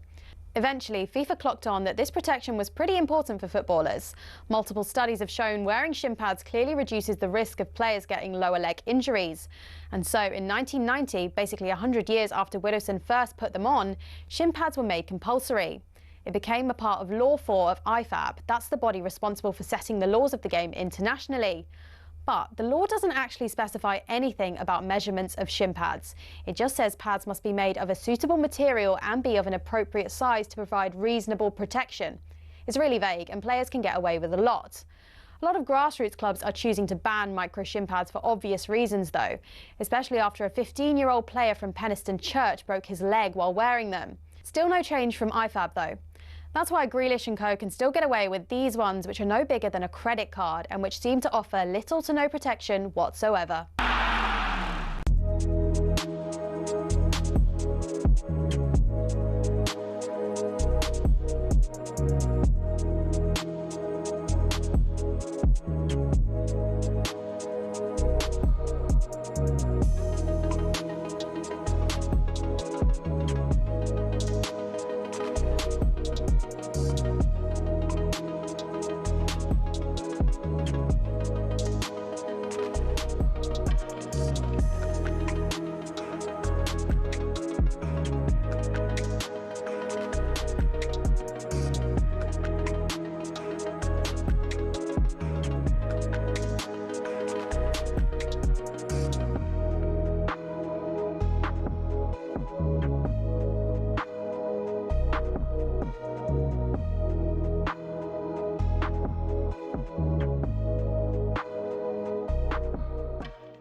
Yes, you are listening and watching, hopefully, the Transfer Insiders with me, Ryan Scott Douglas, and Jacob Hawley. You get through a massive monologue like that, right, just before the news update, and then you get to the end and you call Craig Quaig. There's nothing. So well. Oh, there's nothing more devastating than that, Quaig. Right, let's head over to France now. Eric Bielderman, French football journalist, joins us. Eric, how are you, mate? Good evening. I'm always good and very good now with Zinedine Zidane coming to be the French manager. Yeah, you know what? Let's start there because there's certain news that drops here at talkSPORT that makes you quake in your boots, and I got shivers, I got tingles. Zinedine Zidane to France. You guys, the French Football Association, L'Equipe, everybody, they must be absolutely buzzing about that. Yeah, it is a big buzz. Front page of L'Equipe today. Tomorrow, for sure, front page again. 120 journalists, full house to go to the press conference today. Hundreds of fans gathering around the Football Association headquarters to cheer for Zinedine Zidane this morning. We have a big, unfortunately, fires on France and dramatic fires, which makes the headlines everywhere except on the sports section. But behind this dramatic situation, Zinedine Zidane is the news of the day, the news of the week, and we hope so the news of the following years. Was this expected, Eric, that Zidane would come in and replace Deschamps? We obviously knew that it was his last game managing France when they lost to England in that third place playoffs. But was it expected that it would be Zidane, or was there any speculation of other managers taking the role? No, it was a long time ago that we knew that, and everybody nearly was fairly convinced that Zinedine Zidane was due when Didier Deschamps will finish his contract to be the next manager. If you look at the last 5 years, Zinedine Zidane, when he left Real Madrid, he had huge offers from European and Middle East football clubs, and he always refused to get involved or other national team to get involved in it. He was always keeping silent because he didn't want to interfere with Didier Deschamps' job, but he was ready for it. He did expect to have the job 4 years ago after the last World Cup, but the deal between Didier Deschamps and the chairman of the Football Association at the time was done so quickly without talking to any officials that Zinedine Zidane felt a bit betrayed, felt a bit sorry for that. And when he took the position, they never have had any discussion between Didier Deschamps and Zinedine Zidane, former teammate Juventus, former teammate with national team of France, world champion. But there is, would say, a cold blow wind between these two at the moment. Yeah, so in terms of Zinedine Zidane himself, and obviously there's naturally going to be a buzz there. Has there been anything about how it's been received about his actual managerial credentials? Because his managerial CV, he's been quite selective, obviously, with his jobs and what he's not taken. Is there any reservation that this might not work out, or is everybody just on board with this and just ready to see what he's prepared to do? I think at the moment everybody's on board. This is not the question mark that we do have at the moment. The question mark will come for sure after a few games if it's not working so well. But going from a club with such a huge pressure on a daily basis like Real Madrid, winning 3 Champions League in a row, which was at the time on the new system of Champions League, the first club to do it, to keep their title, and look at the dressing room of Real Madrid at the time, then to go to, it's a part-time job. Even if it's heavy pressure, it's nothing compared. And Zinedine Zidane is a very quiet personality. He's quite patient. He's quite, the way he talked today is like he was waiting for it since he grown up as a football manager. He said, to me, this is the most happy day as a manager, but also maybe as a football man involved, to be the man who is the boss of the French national team. What he brought to the football with his game, and what French national team brought to him in terms of result, in terms of I don't know to say this, just to become a world famous player. Yeah. So to me, is the perfect connection. Then it doesn't mean they will succeed, but everybody must be happy tonight about what's happening. It makes complete sense. I must say, even from here, sat here in England as an England fan, this makes complete sense to me. I'm just going to pick up on your Real Madrid point there. Yan Diomande is expected to join Real Madrid, but PSG were obviously waiting to see his movements, etc. Where do PSG go next in this transfer window? Diomande, latest news is still uncertain that he will sign for Real Madrid, but it's 95% quite certain. So we have a short, on L'Equipe, a short story saying that there is a slight chance, but the situation between the agents is quite tricky compared to what you do expect on a deal between a player and a club. So I don't think Paris Saint-Germain wants to go on that. So it seems that Barcola will go to Liverpool potentially. Liverpool, it looks like going to Liverpool. So there is a negotiation with Akliouche, the central offensive midfield from Monaco. He was in the 26 players list for the World Cup, but didn't really play a lot of job. So Doué will play and should play on the wing. We have Kvaratskhelia, the Georgian guy. Yeah. We have Dembele. We have also now Akliouche, who is due to come. We might also look for a striker because Ramos have left to AC Milan, the Portuguese central forward. So the swap is not Diomande or a wing back, a wing offensive, is an offensive player. Might be after Akliouche looking for a last-minute striker. Do you think it could be Krupi of Bournemouth, Eric? Do you think that could be a target for Paris Saint-Germain? Yeah, correct. Yeah, his name is on the list, but it's not. I would say like if it was an obvious choice, it's a second-hand choice. So it means that in the last days of the market, if the situation is not solved to find who exactly they want, Krupi is for sure a player which is close on the list. That's amazing. Eric, thank you so much for your time. Really appreciated. Cheers, Eric. My pleasure. Cheers, bye. That was Eric there, French football journalist. If you're not watching on YouTube, he had the motion on his camera where it follows his movement all around the room, and that was exhilarating to watch. I just have to just tell you that. If you haven't watched on YouTube, go back and watch that. That was quite the run. I enjoyed that. This is the Transfer Insiders on talkSPORT. I'm Ryan Scott Douglas, and Jacob Hawley is alongside me.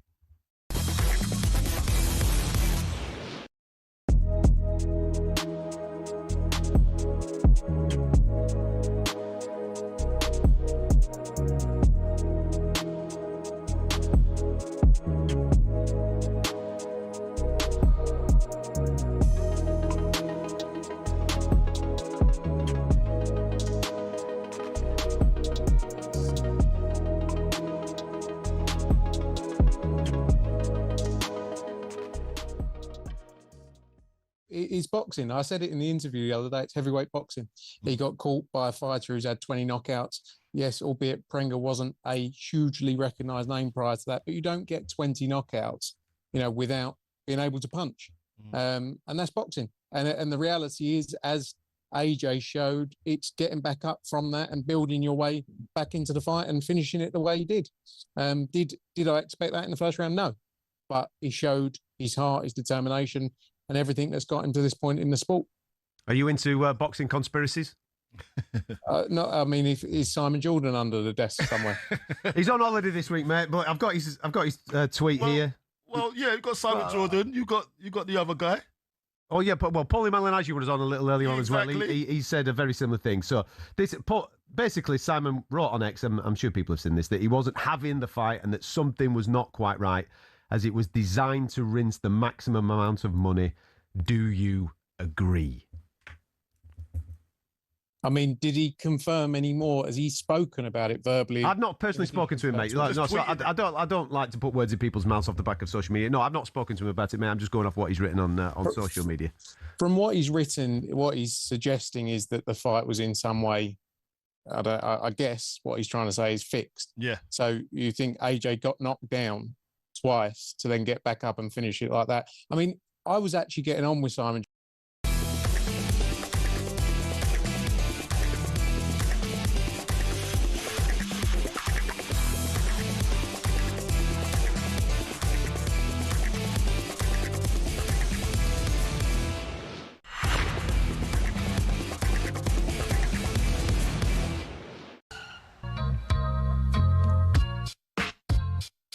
Hey, now we're talking.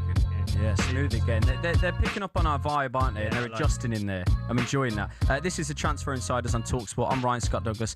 Alongside me is comedian and host of the Screen Rock podcast, Jacob Hawley. We're going to talk Liverpool in just a second, but first let's catch up with all the action in the Commonwealth Games with Georgie Heath. Georgie, how are you getting on? Yeah, well, it hasn't rained for months, and I think Glasgow is just delivering the last few months of rain all in one evening. It is absolutely biblical, and there was a little break in action on the track, but the good news is it is getting underway again out there. The hammer especially had to stop because one of the hammers, I think you call it a hammer, got caught in the netting, so they had to fetch that one down before they could get underway again and clear the water out of the circles. But plenty else going on as well. Obviously, there's swimming still going on too. Australia bagging themselves yet more medals in the swimming pool. At this point, you can just leave the Australian flag up and just play their national anthem on repeat, it seems. And then also, we have got England underway in the 3x3 basketball, so that's just getting underway against Uganda. And then also in netball, New Zealand taking on Uganda. They're currently leading 53-43 into the final quarter. There's medals being handed out in all directions too. And also there is weightlifting. We've got boxing going on. The women, there have been qualifications into the semi-finals for 2 English boxers, Lucy Kings-Wheatley and Sasha Hickley. And then we will see more boxing action coming up throughout the evening too. So plenty of action and plenty of very damp athletes currently receiving medals, but they look very happy and nothing's going to dampen their spirits, even the Glasgow weather. Commonwealth Games update on talkSPORT with BYD. Dare to dream with BYD and the Commonwealth Games. Plenty going on indeed, yeah. For live commentary on the Commonwealth Games, you can cross over now to talkSPORT 2 and join Natalie Sawyer for all of the action. We're going to talk Liverpool over here, though, Jacob. We can just have a little riff here. We just heard from the French journalist Eric Bielderman about the possibility of Barcola moving to Anfield if he joins Liverpool, and the players that they already have. Okay, let's factor that into our thinking as well, because I think we can agree they underperformed last season for various reasons. What chance do you give them of challenging for a league title? Do you think they're good enough to challenge for a league title? It's a funny one because they were 25 points off Arsenal last season. Yeah. 60 points, Arsenal finished 85. It's a long old way off. I think the Isak thing, I'll be honest with you, I'd love to know the truth of what was going on last summer, because that was a mess. Yeah. Let's be honest, that was a complete and utter mess. And I still... Ekitike, Isak, you're talking about the kind of... I still just... Yeah, the fact that the Isak thing took so long, whenever a big move like that happens, it's usually pretty early in the window, right? You usually have an idea it's going to happen, and it came up late and it dragged on. They did Ekitike, who, for me, is such a similar player that it seems insane to me to do over 200 mil on the two of them. Yeah. And looking at what they're doing in the window, I mean, I will say, first of all, I really rate Iraola.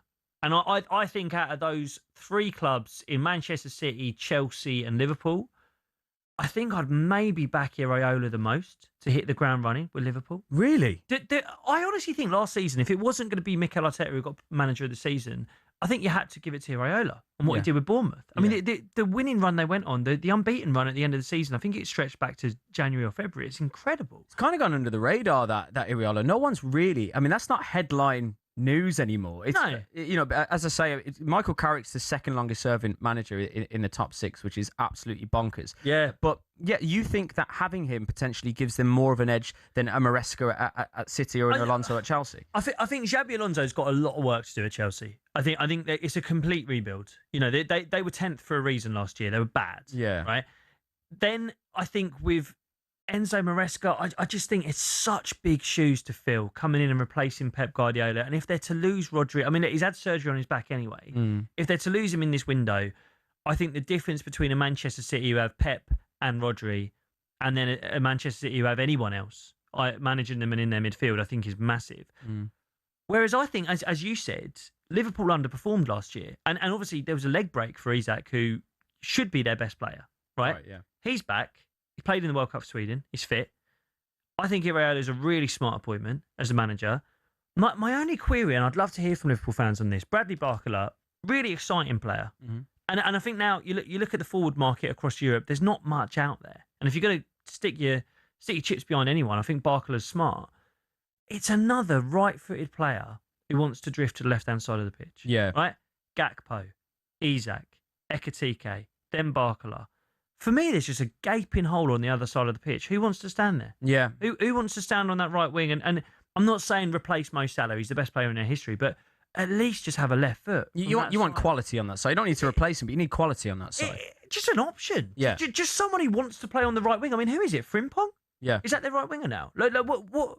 I don't know how they're lining up, and we spoke on the social with someone this week, a Liverpool fan, and he said that basically the market is what it is. There just aren't those right wingers with left feet who you can bring in and plug and play there.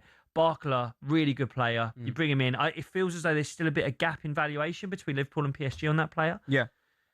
It's just a lot of players who will want to go in the same area of the pitch for me. And I don't know how you squeeze Isak, Ekitike, and Ekitike is still out for a long time. Yeah, you got to factor that into thinking now that Isak will. And Gakpo. Yeah.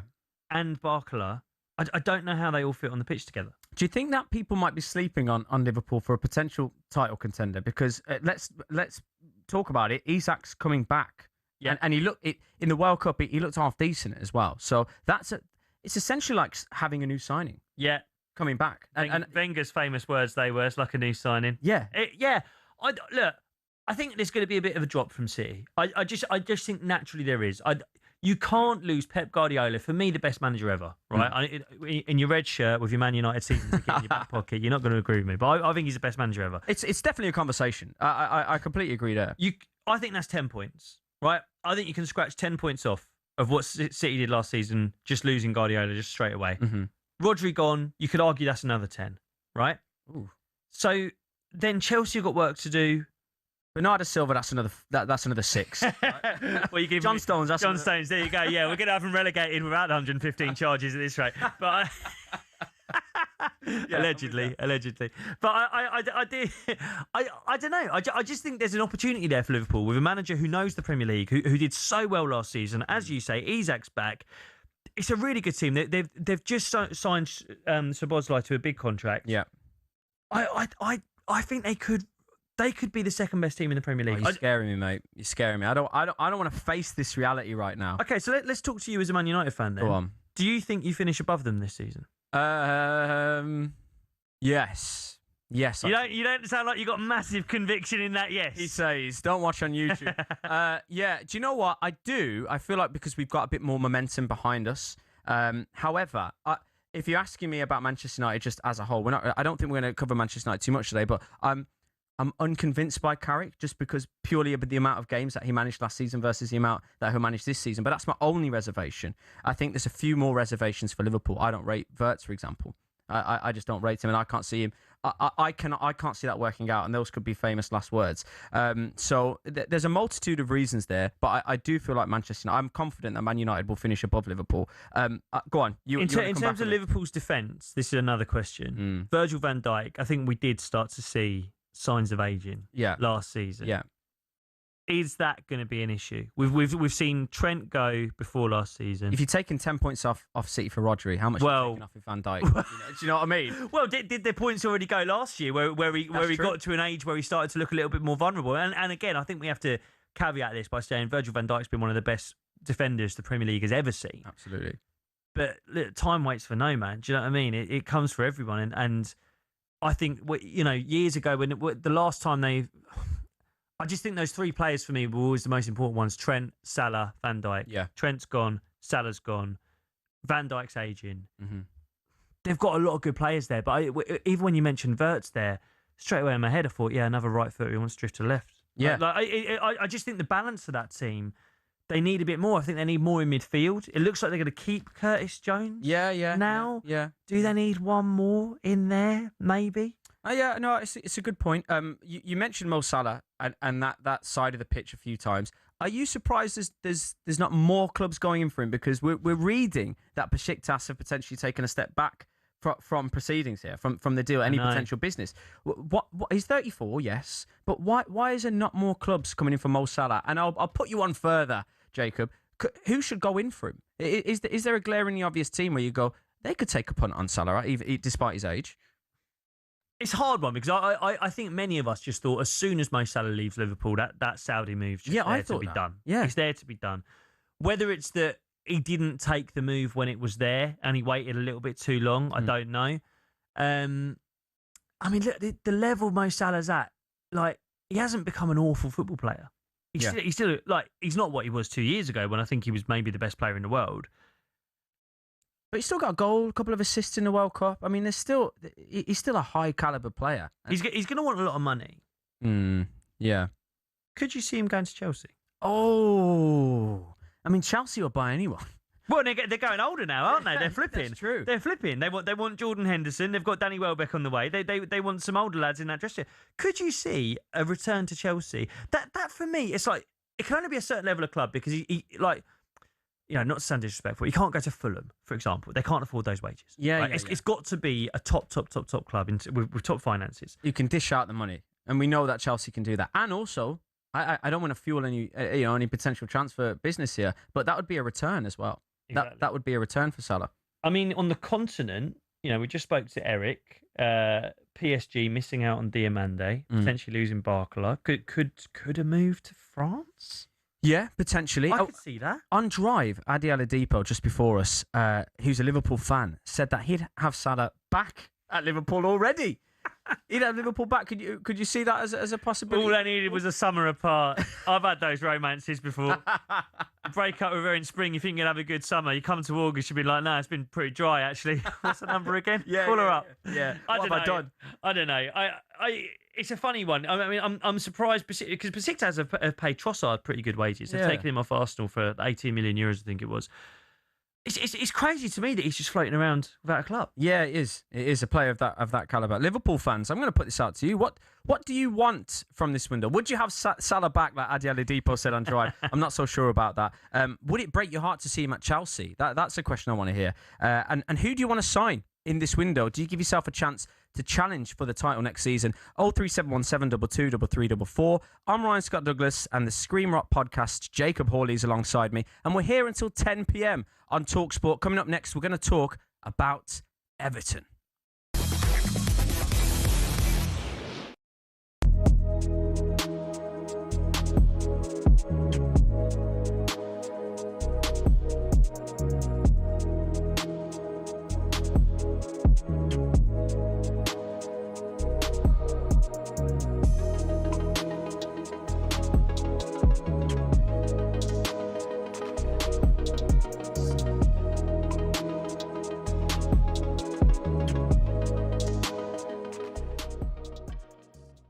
What do you make of the noise over the last 24 hours that Jordan Henderson and Danny Welbeck are being heavily linked as to be players for Chelsea this season? I can see the reason and why. I can see why, Alonso done it when he was at Leverkusen. He brought Xhaka in. He had a few, older heads to play with, a lot of the youngsters, what he had in and around the squad to help him, because that's what they do. The older players help the coach, the manager, because they can see it. They've been there, they've done it.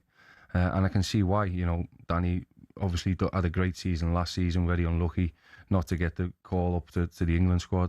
Jordan, obviously, a freak accident at the World Cup. Yeah.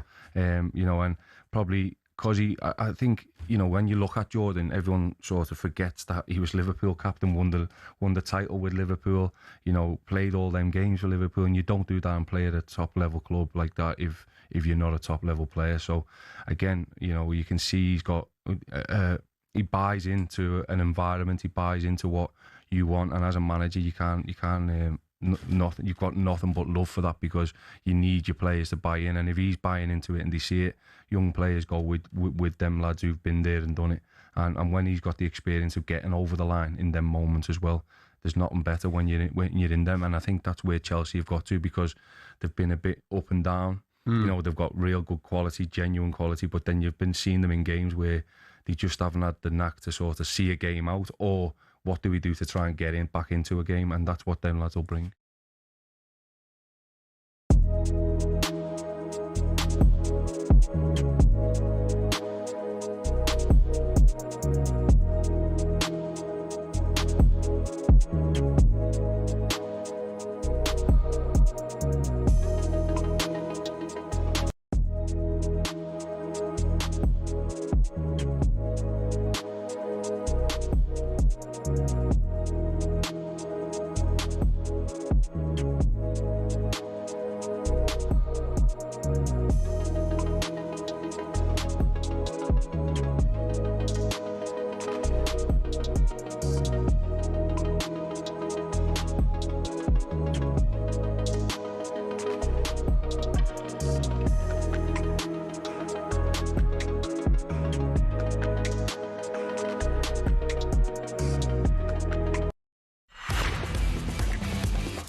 You are listening to the Transfer Insiders on talkSPORT. I'm Ryan Scott Douglas. The Scream Rock Podcast's Jacob Hawley is alongside me. We've just spoken about Liverpool, so let's cross to the other side of Merseyside and talk about Everton. We have James Pendleton, the Toffee Blues fan channel. You joining us now? How are you, James? You well? You all right, James? Yeah, I'm good, thanks, mate. Yeah, nice one for having me. How are you both? Yeah, really good, mate. All the better for having you here. And we're going to talk about the ins and outs of your club.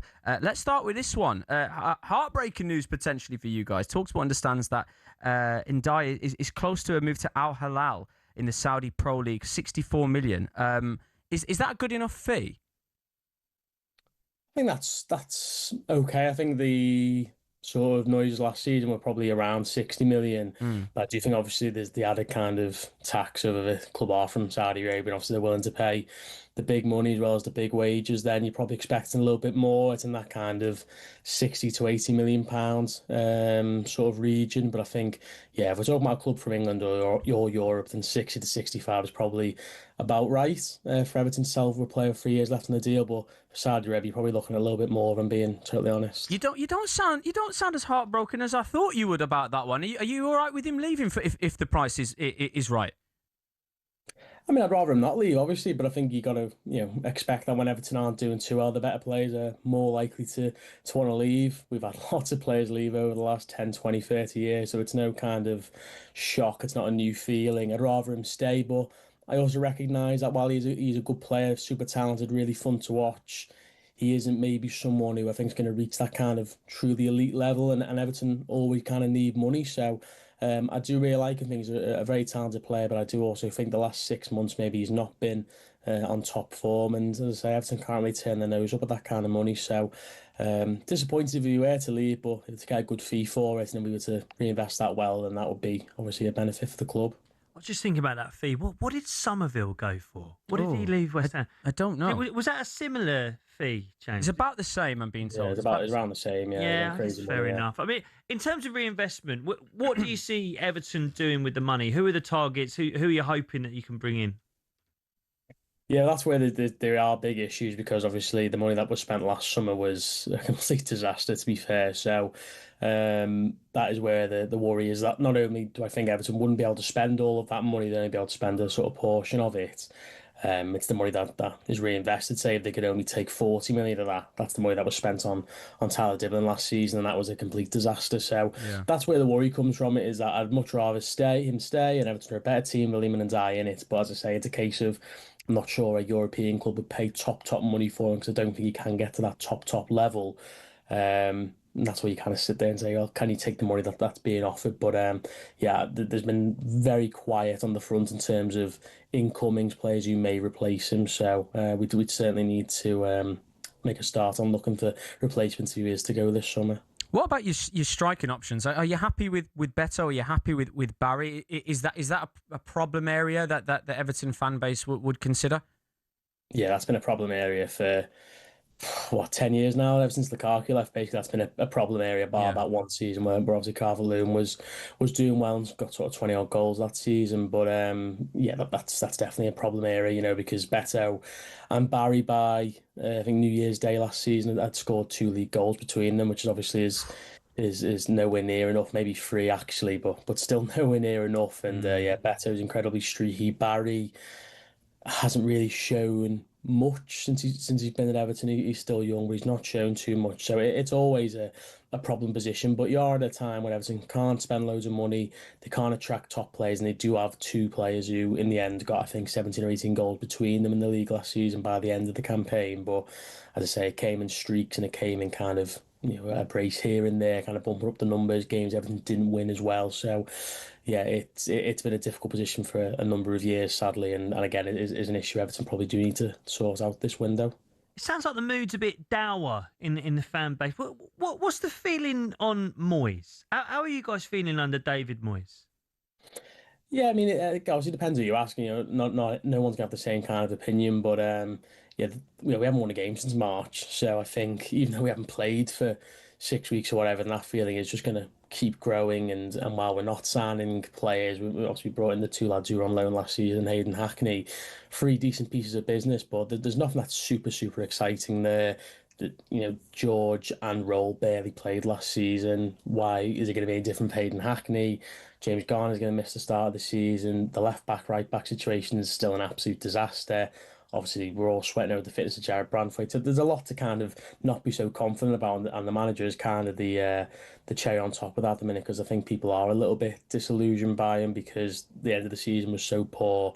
The players he was picking, he was making some fairly bizarre decisions. He was coming out with some statements that were kind of downplaying what Everton can do. So, yeah, there's a bit of a cloud over Everton at the minute. Obviously, it's nowhere near as bad as it has been the last couple of seasons, and that is still kind of objective number one, is make sure it doesn't go down that path again. But ultimately, you can't stand still for too long in the Premier League, because it will go down the pan at some point. So, yeah, I think that the fan base is very split, and that's why you need a quick start. And the best way to get a quick start, I think, is to bring in some new players and see how they get on. So with all that being said there, and obviously we're still relatively early on in the transfer window, but should you run out of time and you don't address all of these problem areas, what do you think, and where do you think Everton will finish next season? What's the ambition? It's really hard to say, to be fair, because I think the last couple of seasons, obviously particularly last year, you're looking at teams like Tottenham and Chelsea who had real kind of down years and were really struggling, and they obviously helped prop Everton up. Newcastle, another team who were much further down the pecking order than you would have expected them to be. So I think it's really difficult to sit there and say, well, I think Everton can maybe scrape into Europe, because that's what they could have done last season when they had 3 or 4 teams who aren't as good further down there. Obviously, the likes of Brighton and Bournemouth may struggle this year, and that could then kind of go back to the status quo, and Everton could try to get back in that sort of race for 7th or 8th in the league. But at the minute, I mean, you got to sit here and say, can Everton even get in the top half? That's going to be a struggle at the minute. So, yeah, big moves need to happen. You say we are relatively early in the transfer window, it feels like, but at the same time, Everton are playing their 3rd pre-season game tonight away to Stoke. The league will be here in just over 3 weeks. So, while it does feel like it's only just opened, it has been around for the last few weeks now, and Everton have barely done anything as of yet. So, yeah, there's going to be a kind of a mad dash, you fear, and when that happens, you obviously end up with a lot of players who maybe don't quite make the grade. So. Oh, mate, time will tell. James, thank you very much for your time, mate. Really appreciated. No worries, lads. Thank you. That was James Pendleton, the Toffee Blues fan channel there. Wow. Feels a bit blue, doesn't it? Does it? I like what you've done there, though. I like what you've done there. It does. It feels a bit negative. I mean, I was in such a good mood.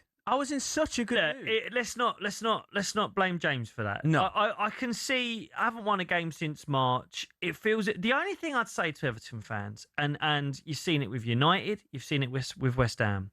Everyone wants rid of Moyes until they get rid of Moyes. And then they wish they still had Moyes.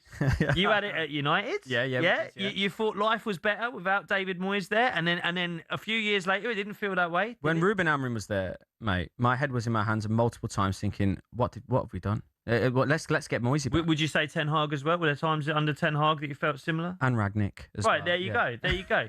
West Ham. I think if West Ham fans were honest, they would look back at that European trophy under David Moyes and say, "Yeah, that was the best." But I mean, they're in the Championship now. What am I talking about? Of course they would. Yeah. So I think it's difficult. It sounds patronising, but you don't want to say be careful what you wish for. I think what's interesting with Everton, they've got some really good young players there. Yeah. James Garner, I'd have had him in the England squad. Are you surprised with his reaction to Ndiaye? And I ask you that because I was. It's just kind of like if the fee comes, all right, we'll take it. But at the same time, we've got all these problem areas and we might be in a bit of trouble. Surely you do everything you can.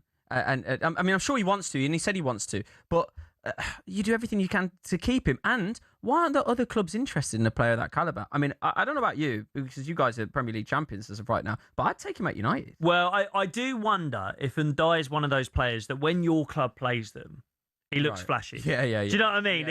There are those players, your club plays him, you go, God, he's good. Yeah, like we don't him. see him in person. We don't see him week in, week out. You know, in a match of the day, once a month, you'll stay up late enough to watch Everton and you go, yeah, Ndiaye's good. World class. And then if you're watching him every week, it's like, yeah, he hasn't scored a goal in 6 months. Do you know what I mean? I like, there are those players. So maybe it's a bit of that. Maybe it is the case that, look, they've spent an awful lot of money on that stadium. The finances are tight. You've got to do what you've got to do. Yeah.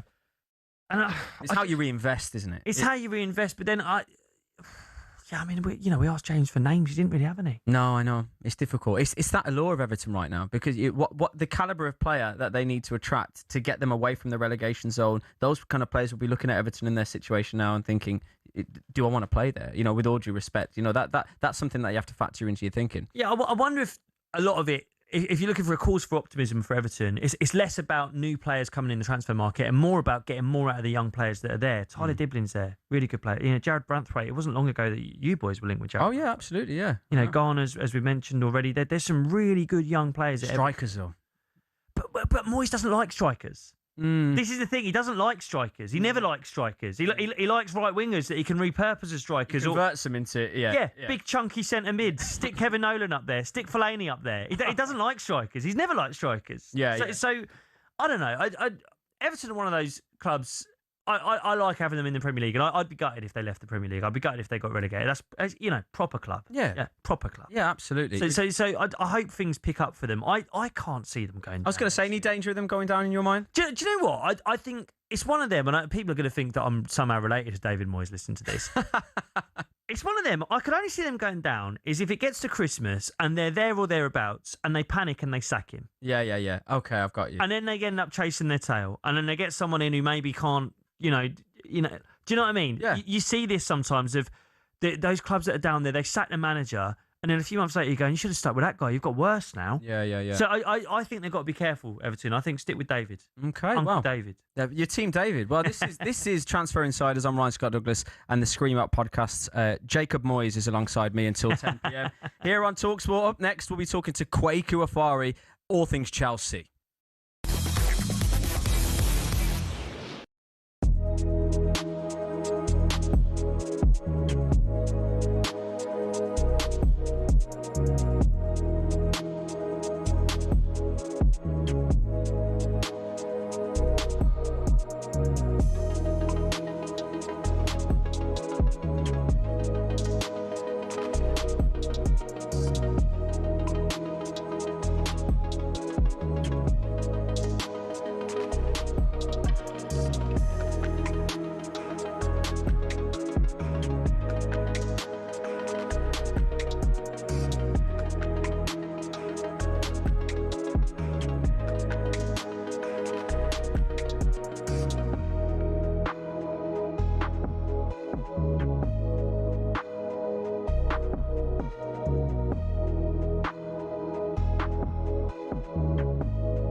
Welcome back to the Transfer Insiders with me, Ryan Scott Douglas, and Jacob Hawley. I promised that we're going to talk about Chelsea. That's exactly what we're going to do, Jacob. Say what you want about Chelsea, right? And I will. And I know you will. And I have. The transfer window would be a darker place without them. They are so entertaining in a transfer window, aren't they? Yes, I think entertaining is a good word for it. Yeah. What do you make of their business and who they've been linked with so far? I mean, I don't know where to start because you have to try and remember everything they've done. So. Well, let's start with Danny Welbeck and Jordan Henderson, because that looks like, right, that they've just decided to pivot on what is bringing the young guns. They're basically an asset, is what Rory Jennings would say. They only look for the sell-on value. Yeah.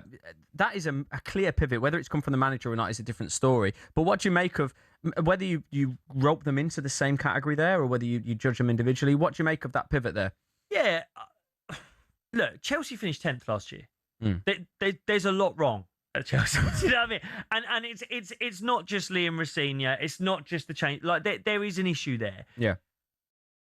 We've been speaking to a couple of people who phoned in. You know, we speak to Sonny about Spurs. Who do you want as a striker? And he's basically shrugging his shoulders and saying, I don't know. Yeah. There's no strikers out there. They're not there anymore. No. And so, Danny Welbeck, you look at his numbers over the last 18 months or so, they're pretty decent. Yeah, they're very good. Any manager who works with him sings his praises. And you know that Chelsea dressing room has needed some good characters in there, a bit of leadership. I'll be honest with you, the first time I heard it, I laughed. Right? I laughed because I thought, as a bitter Arsenal fan, I thought, right, they nicked Morgan Rogers out of our pockets. Now I can laugh at them because we're looking at Vinny Jr., they're looking at Danny Welbeck. Yeah. Lo and behold, Vinny Jr. is going to stay at Real Madrid and they're going to get a striker that's going to do all right. I don't think it's a bad move for Chelsea. They're not going to break the budget doing it. Look, they've got João Pedro, I think, is brilliant. Yeah. But they need someone behind him, and I don't think it's Liam Delap. So I don't think it's a bad move. Well, I've actually got some breaking news, literally, that's come through my ears. talkSPORT understands that Danny Welbeck to Chelsea will be done in the coming days. So that has actually become concrete. So we can actually react to that as a good piece of business. I agree with you. I think naturally the low-hanging fruit is to say Danny Welbeck, is an older player, therefore he brings the experience, therefore that must be good for the dressing room. But actually as a backup to someone like João Pedro, someone that can rotate for the cup competitions, I think that's a really shrewd, and I can't say this about all of Chelsea's business recently, by the way. I think that's a great bit of business, Jacob. Do you know what worried me? Go on. Is when they tried to buy Xhaka. That scared me because I was like, oh, hang on a minute. It started making sense. Yeah. Do you know what I mean? Yeah. It's like, oh no, this is a reasonable price. Yeah. It's one of the best players in the league last season, and it makes them better. And you're like, oh no, they've woken up. And it's not that they've woken up. It's that Bluco, when Xabi Alonso came in, he said, you give me that credit card right now. You're not filling my squad with Pedro Neto's and Jamie Gittinses and all those players. I want to build this squad myself. And I think Welbeck's smart. Henderson, look, as I say, they went for Xhaka, couldn't get him out of Sunderland. It's a similar player of a similar mould, right? It gives them another body in midfield. It's a good guy around the dressing room. We've heard so many people in the England camp talking so highly of Jordan Henderson. Look, no, there'll be people who look at that and laugh and go, "Oh, they're not going to win the league anytime soon." No, but they're not trying to. They're trying to get Champions League. Well, let's bring in content creator and Chelsea fan and talkSPORT broadcaster Kwaku Afari. Kwaku, how are you, mate? We've just got some breaking news that Danny Welbeck, talkSPORT understands, will be done in the coming days. What's your initial reaction to that, mate? Yeah, I suppose people who aren't Chelsea fans can look at it sneeringly and say Danny Welbeck, the wrong side of 30, I think 35 years old, a player that is reaching the end of his career, and a player that maybe Chelsea should not be looking at. But we all know what Chelsea's issues were last season, a lack of discipline and immaturity. When you're calling Liam Rosenior a substitute teacher, when you're calling Graham Potter Harry Potter, that signals a squad that needs kind of a kick up the backside, a squad that needs discipline. And I feel like players like Danny Welbeck, players like Jordan Henderson can bring that discipline and bring that kind of maturity to a Chelsea side that have lacked that. Chelsea last season were the youngest team in the Premier League. The year before that, the youngest team in the history of the Premier League. And these are two players that have been at some of the biggest clubs in the world. And Danny Welbeck's been at Man United, he's been at Arsenal. In Jordan Henderson, he's been at Liverpool, won multiple trophies. And so I like the move. I really like the move for Danny Welbeck, who not only brings that experience in the dressing room, but also on the pitch last season, he scored goals. Yeah, and so he's a great addition to the squad. And it definitely signals a change of intent from Bluco in terms of the direction they're going when it comes to transfer. So as a Chelsea fan, that will see my team do well. I'm very, very happy with the transfer of Danny Welbeck and potentially Jordan Henderson as well. Are you behind the Henderson one? Obviously, the Daniel Welbeck one, I understand, and I agree with you. You're just signing a good player. Let's forget about the age. You're just signing a good player. That makes sense. The Henderson one, the narrative really, even with England, is brilliant for the dressing room, and it's low risk because it's potentially a free transfer that we're talking about here. But are you behind that one as well? Is that something that kind of lights your soul up, Kwaku? Yeah, I think Jordan Henderson, again, we can point to the fact that he's not in his prime anymore. We can point to the fact that he had a mishap at the World Cup where he injured his arm and he didn't play significant minutes, so he barely played at all during the World Cup. But Jordan Henderson's a man that is a leader of men. And for that Liverpool side, it was almost like a reclamation project from Jurgen Klopp. He inherited Jordan Henderson, and a lot of Liverpool fans at the time were like, he's a player that we can move on from. He's a player that maybe doesn't have technical ability to operate in a world-class midfield. But Jurgen Klopp found a role for him, not only as a skipper, but as a player on the pitch, to really bring the best out of Jordan Henderson and to really facilitate what the team needed. And this is a man that went on to lift more trophies for Liverpool than Steven Gerrard. And so I'm never going to sneer at a man that's been there, done that, especially when I've got a team that haven't got those players who've been there and done that. And so Jordan Henderson, maybe he'll contribute less on the pitch than Danny Welbeck, but in terms of dressing room figure, there's no one better in the Premier League in terms of leadership than Jordan Henderson. Well, let's hear from Chelsea's new signing Morgan Rogers and his England teammate Jude Bellingham, who were asked about Jordan Henderson's importance in the England camp in the FA Cup's YouTube channel. I mean, don't get us started on Hendo. You know, we could speak about Hendo. He's the best guy I've ever come across, I think, in football. And he gets everyone laughing. He gets everyone together. If there's ever an issue that you maybe think, I'm 22 or 23, maybe it's a bit too much for me to go and address, he'll do it for you. He'll if there's a problem between two people, he'll bring them together. He's that kind of person where even the staff will go to him to sort out issues. He's got no ego when it comes to supporting the team. I mean, yes, he's a Champions League winning captain, Premier League winning captain. He's doing the sets for the finishes yesterday. Yeah. He doesn't have to. Humble guy. Yeah. You know, every day in training, he's relentless in wanting to be better and wanting to push everyone else to be better. He drives the intensity. Glad that you both said that. He's big for us too as well. We're very emotional. Like. A bad session, a bad half an hour, moods and whatnot, and he's always the one. He's got a line for everything, every situation. You know, if you need cheering up, he'll have a perfect line. If there's a bit of banter going around, he'll say something, have the whole room cracking up. But then when it comes to the work, like we were saying, if someone's not quite at it, maybe they're tired, maybe there's something going on, he'll be there to make sure that person pushes the standard to reach the level that he thinks that we should be at. You know, he's like Morg said, the best person I've ever come across in football, and probably the biggest leader as well. That interview always catches me off guard, just how much they wax lyrical about him. But that's backing up exactly what Kwaku said, isn't it, Jacob? Yeah, I mean, I just wonder if he's going to bring his pom-poms to Chelsea with him, or if he left them in the England camp. I don't know. Yeah. That'd be my question, Kwaku. I don't doubt he's a great guy in the dressing room and stuff like that. But I look at that Chelsea midfield. I mean, I think there's a lot of work to do with the squad, right? You finished 10th last year. Are we assuming Enzo Fernandez is going to go? And if so, who are we assuming is going to partner Caicedo in midfield for Chelsea? Well, Xabi Alonso has asked plainly in one of his initial press conferences, do you want to keep Enzo Fernandez at the football club? And the answer is pretty straightforward, yes. And so I think Enzo Fernandez stays at Chelsea, despite obviously the links with moves away and everything that happened in the summer and the negative PR surrounding him. He's not my favourite Chelsea player, but in terms of what he brings on the pitch, double figures and goals last season, was one of Chelsea's better players in what was a disastrous season.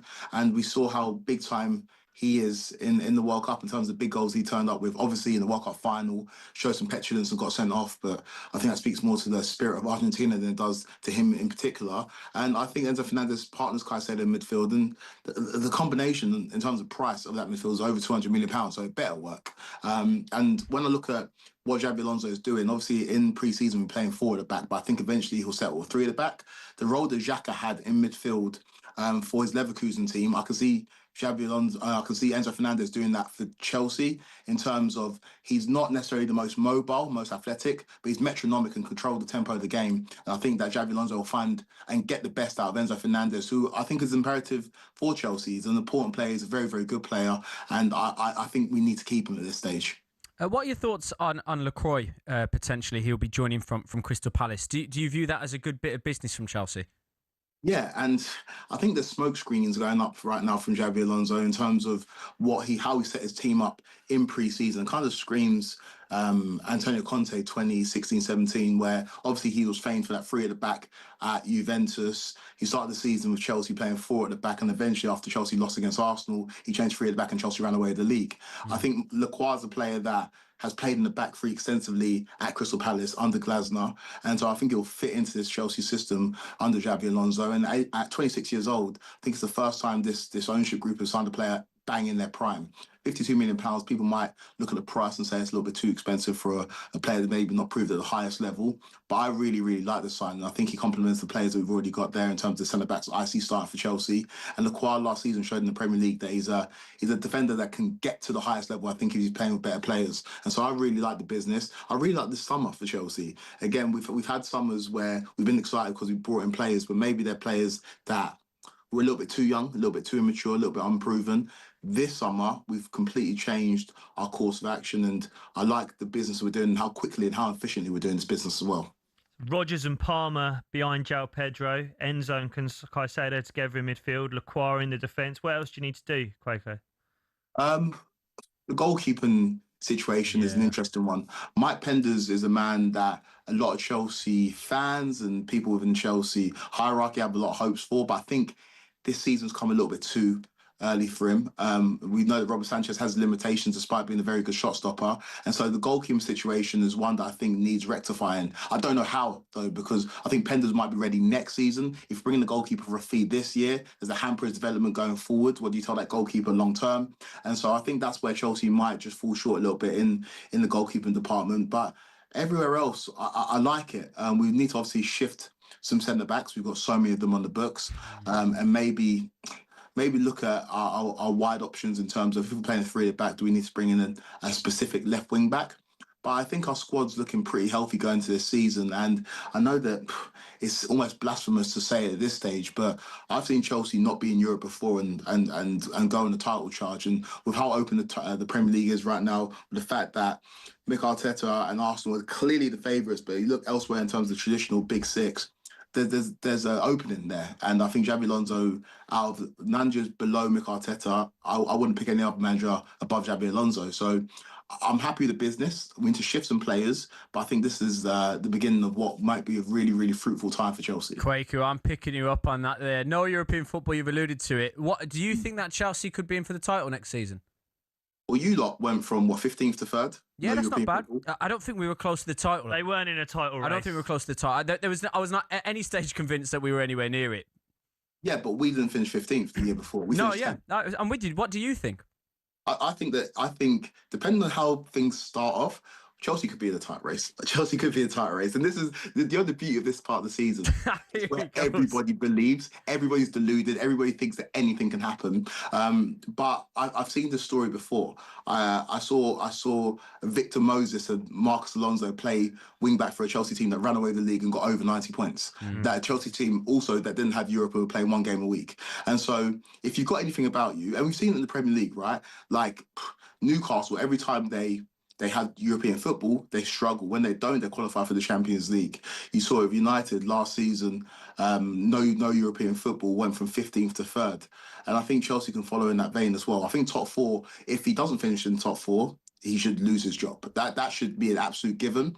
But I think with how I'm looking at the lay of the land, I'm looking at the vulnerabilities of some teams at the top, looking at Arsenal, maybe their injury issues. Jacob will maybe speak to that more than I can. Manchester United aren't really impressed me with the business that they've done so far. I think there's an opening for Chelsea to have a little sneaky sniff at the title. I'm not saying we're going to win it, but we haven't been in the title race since 2017, the last time we won the league. And so I think this might be the year that we surprise a few people. You think Xabi Alonso should lose his job if he doesn't get top four?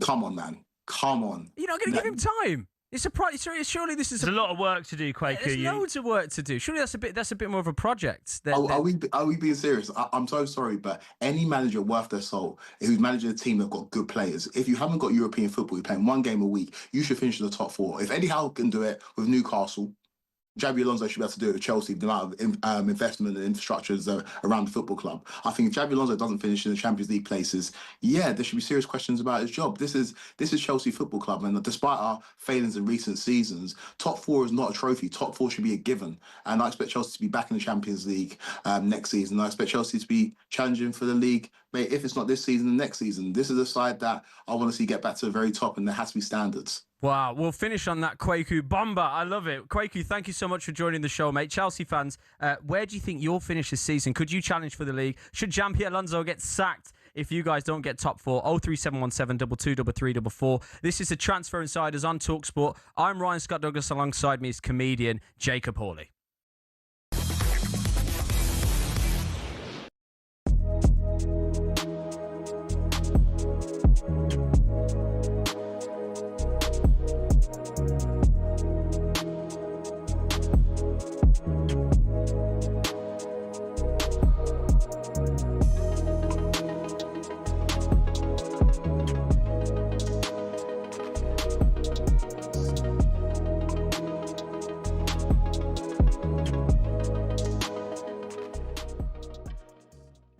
I've read this a couple of times now. I can't help but think when he comes up with lines about people criticising the refereeing decisions and puts lines in his quotes such as "I'm sorry you missed it all," I can't help but think there's a little dig towards the head of UEFA there, Alexander Ceferin.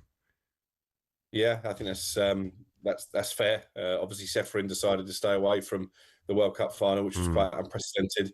FIFA were briefing, actually, that was a pre-planned decision, but the message coming out of UEFA very much was that it was a protest by their president. Actually, I picked out a couple of screenshots, and he does talk about some of the refereeing decisions and says it's curious the same countries employing these practices are the ones criticising. He's talking about the decision to overturn Flo Balogun's red card, which for me was probably the most shameful moment of this World Cup. And I'm not going to be a hypocrite, Andy. You were there. Troy obviously lives out in the States. I had a wonderful 5.5 weeks. I thought it was a brilliant tournament. I thought the American hospitality was terrific. But let's not pretend it was perfect. He also talks about bringing two countries at war together, uniting two countries at war. Says Iran entered the United States without incident or conflict. I think they would push back on that when you look at the travel restrictions that were imposed on their players. And obviously the manager was quite outspoken about that. So I'm not sure why he's felt the need to do this. You know, it spreads across 15 slides on Instagram. I'm not exactly sure who he's having a pop at. Maybe you're right. Maybe it is Ceferin. Maybe it's some of us in the media who've been critical. But it was a great. Corinthian Casuals are a team in the Combined Counties League Premier Division South. Despite that, they're one of the most important clubs in world football. Here's why. The club was formed in 1939 as the result of a merger between Corinthians FC and Casuals FC. Now, Corinthians FC were founded in the late 1800s when the FA's top brass were sick of getting pumped by Scotland every time they played them. As a result, a man called Nicholas Lane Jackson set up an amateur side which would bring in the best players who could all play for the national side. And it worked. It wasn't long before England were dominating the international fixtures they played, and it was largely down to Corinthians. In fact, in 1894 and 1895, they played consecutive games where Corinthians provided the entire England 11. But the thing is, the players refused to play professional football. They didn't believe in it. They wanted to spread the values of sportsmanship, competition, and played for the love of the game. It also helped that most of the players were Oxbridge graduates who didn't need the money. But instead of entering the league and cup competitions, they played exhibition football and toured the world, bringing the beautiful game with them. And it was this which spread the game throughout the world and made it so popular. Most famously, in 1910, they travelled to Brazil. And the locals in Sao Paulo were so impressed, they started their own team under the same name. Yes, the same Corinthians who won the FIFA Club World Cup in 2021, one of the biggest football teams in Brazil. Now, they were global superstars, and despite not being professional, Corinthians drew in the crowds. Everybody wanted to play them, everybody wanted to watch them. So much so, they regularly played the winners of the FA Cup in what eventually became the Community Shield, winning most of the time. They actually inflicted Manchester United's worst defeat, 11-3, a record which still stands to this day. Now, fast forward to today, Corinthian Casuals still don't pay their staff or players. The ethos of sportsmanship is still at the heart of everything that they do. And even though they're a side in the lower leagues, if you make the trip to King George's Field in Tolworth just off the A3, you'll most likely bump into Brazilian Corinthians fans who often make the pilgrimage across the globe just to watch their founding team play.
Welcome back to the Transfer Insiders with me, Ryan Scott Douglas, and Jacob Hawley. We were talking about Everton earlier on the show. It looks like Ndai is going to leave the club. They haven't spent loads. In fact, we had James on earlier, didn't we, Jacob? And he just brought the vibe down a little bit, didn't he? I don't want to. It wasn't his fault, but I mean, just talking about the club, I was feeling a little bit blue after it, and so were you. And they haven't won a game since March.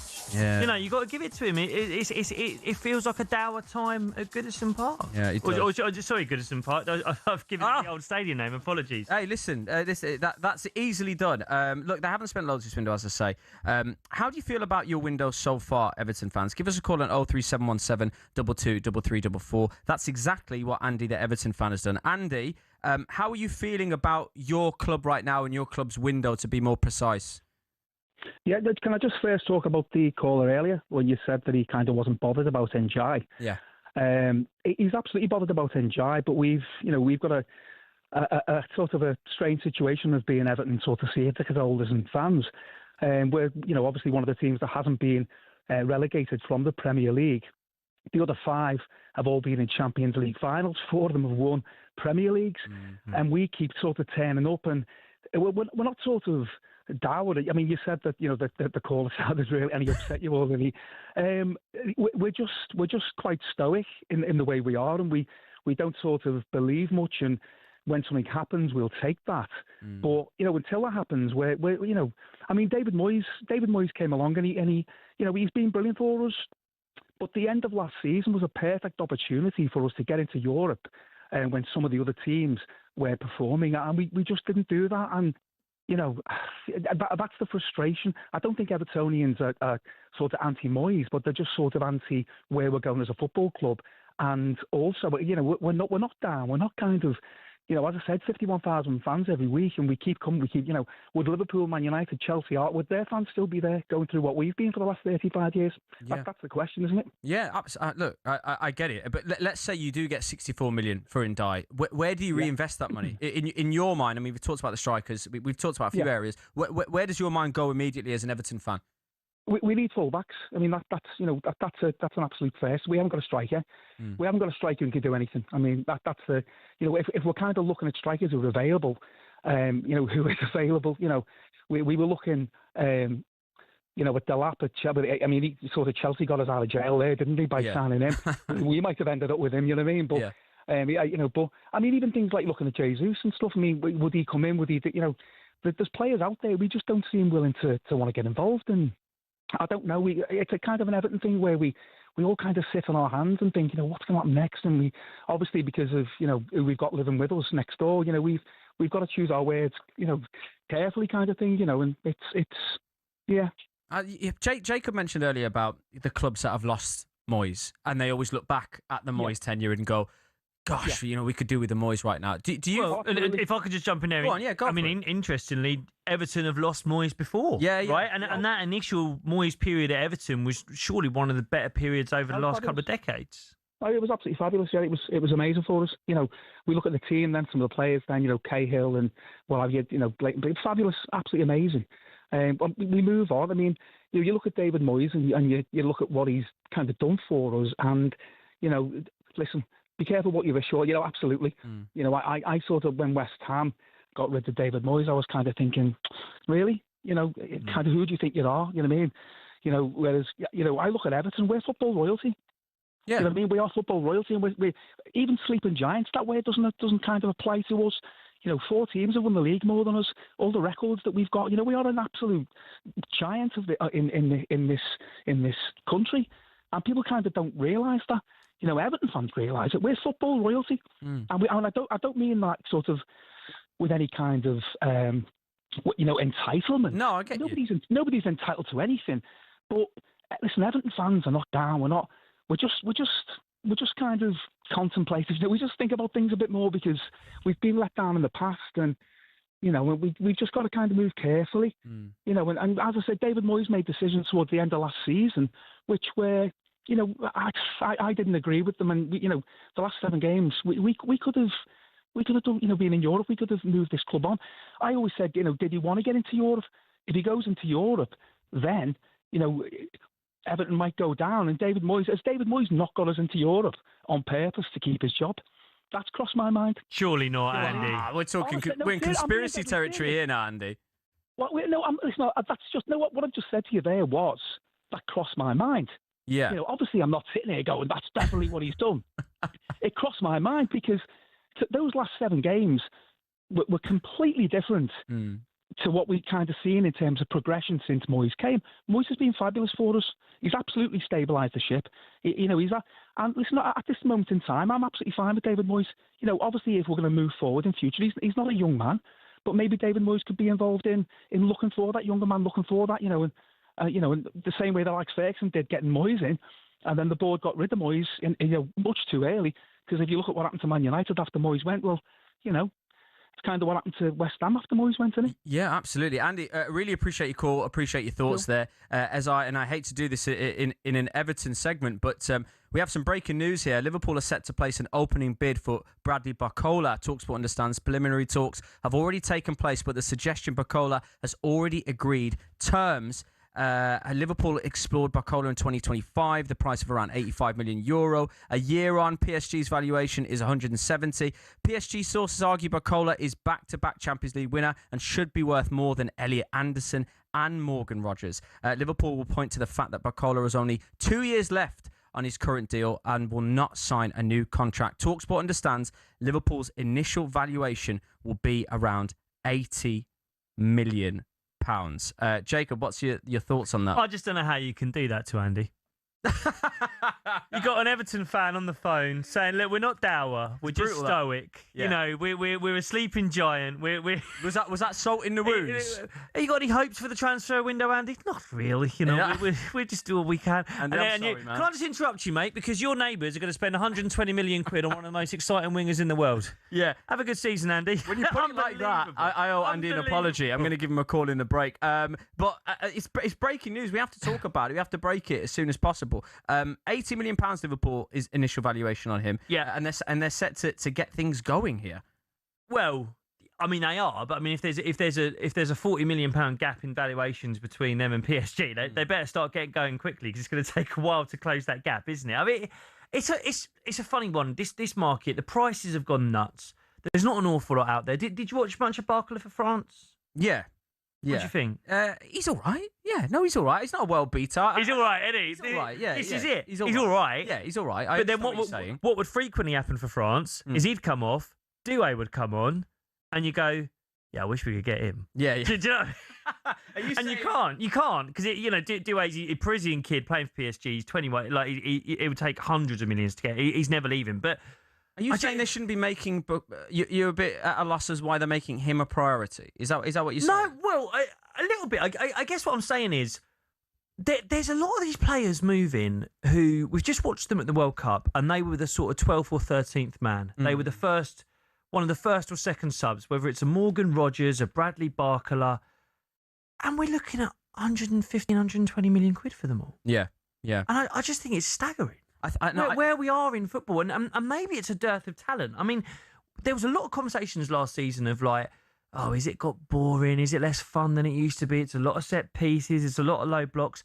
Is it just the case there's just less attacking talent out there? When you think about 15, 20 years ago, every club had a world-class striker, whether it's Drogba, Rooney, Henry, Van Persie. There were just so many of them. And we're looking around now, and you're breaking the bank. Mate, everyone's breaking transfer records. I like Morgan Rogers. No one thinks he's worth 170 million. No, I agree with you there. Villa fans didn't think he was worth 117 million. No, they're rubbing their hands together. Bradley Barcola, he didn't really play many Champions League games for PSG last season. And that's going to be a record. Yeah, 117, 120 million. I don't know. I just think it's mad. Yeah, no, I got you. There is and like you say, there is a gap in the valuation there. Ben Jacobs will join the Sports Bar with Jamie O'Hara after 10 p.m. to give you the lowdown on that Barcola potential move to Anfield. This is the Transfer Insiders on talkSPORT. In the meantime, I'm Ryan Scott Douglas. Alongside me is comedian and host of the Scream Rock podcast, Jacob Hawley. We're going to talk John Stones next.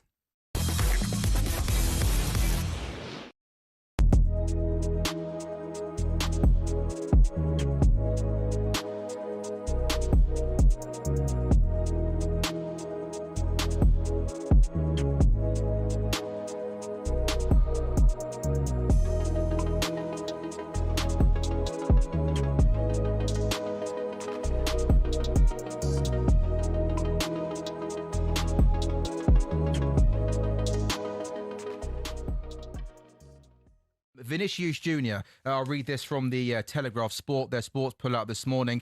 Dom King writes, Arsenal prepared to offer Brazilian forward Vini Jr. the biggest contract in the club's history as they plot to outline their soaring ambition. He currently commands a weekly salary, 400,000 euros a week at Madrid, but Arsenal would look to improve that to maximise their chances of pulling off an audacious coup. It kind of came out of nowhere, didn't it, boys, on Saturday afternoon. He's got a year left on his deal at Real Madrid. Arsenal exploring the possibility, Troy, of signing Vinny Jr. Is it going to happen? And if it does happen, where does this rank in Premier League history in terms of biggest coups for the Premier League, not just Arsenal? If it did happen, it would be amazing for the Premier League to have a superstar on that level in terms of global appeal, blah, blah, blah, all that stuff. I don't like it. Why? I don't like it. I don't think it suits the way that Arsenal play. I don't think his personality suits Arteta. What do you mean his personality? I think he's a massive diva in regard to like what he wants, what he needs. And I don't think he would buy into the collective. And now that would be something new for Arteta to have to deal with, right? Because he's all about the group. So how do you have Saka on one side, who's the captain, has done everything right, and then you bring in this guy and go, oh, by the way, everyone, give him the ball. And you have to keep giving him the ball. But yeah, I don't like it. I don't think it helps Arsenal.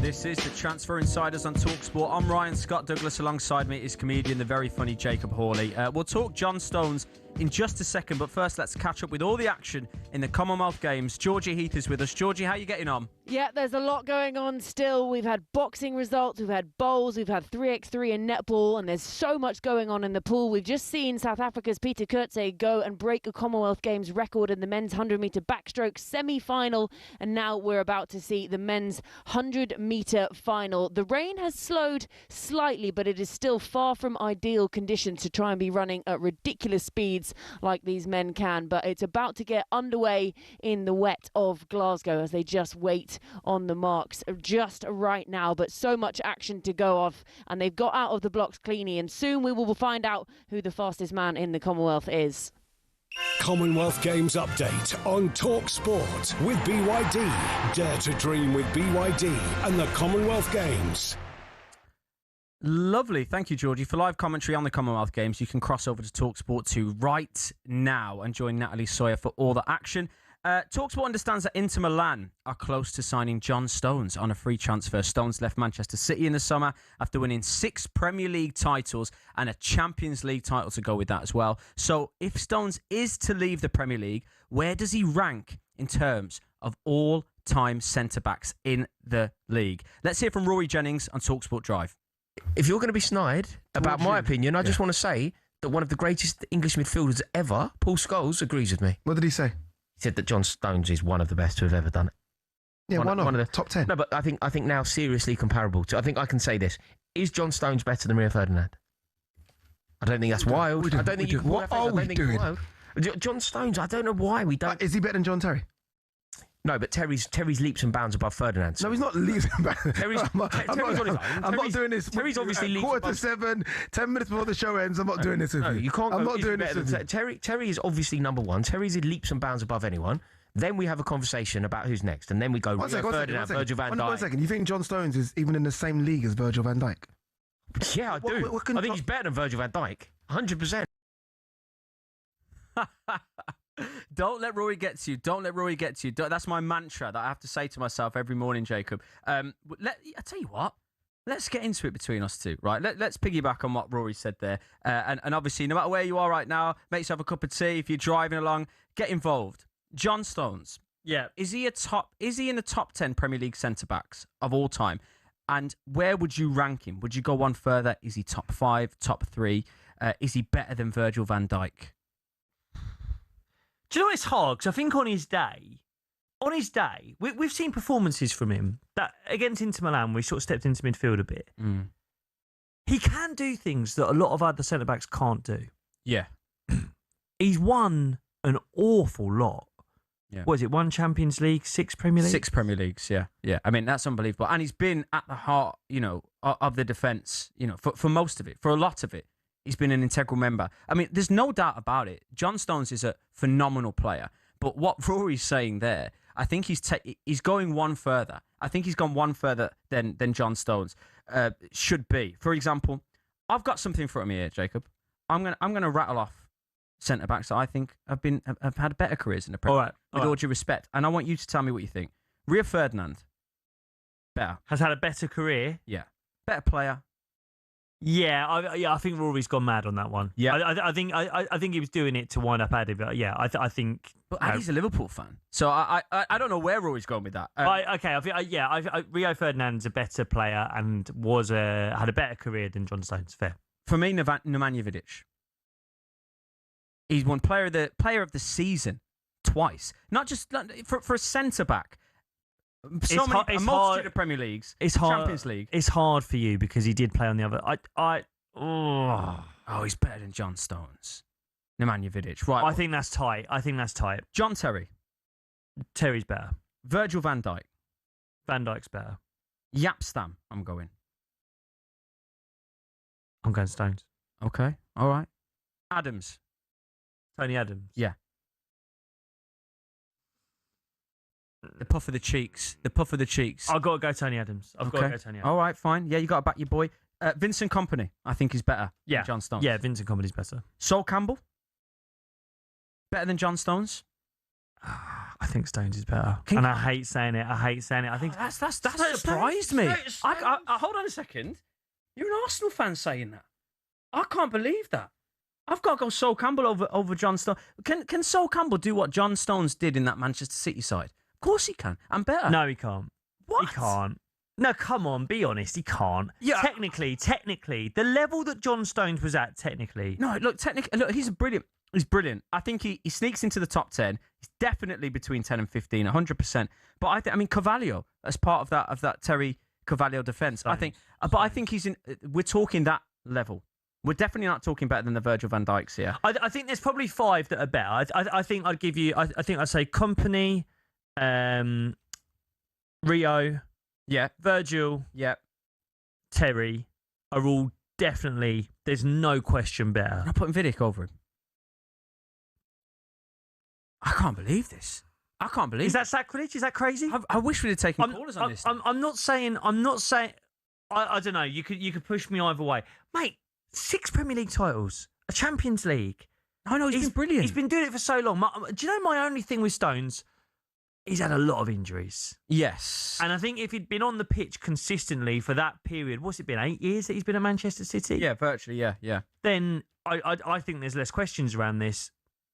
He was an incredible footballer. I'd love to hear from Man City fans on this. I don't know if we've got time for calls, but I'd love to hear from Man City fans on this because I think it's one of them, and I don't say this in a demeaning way about Manchester City.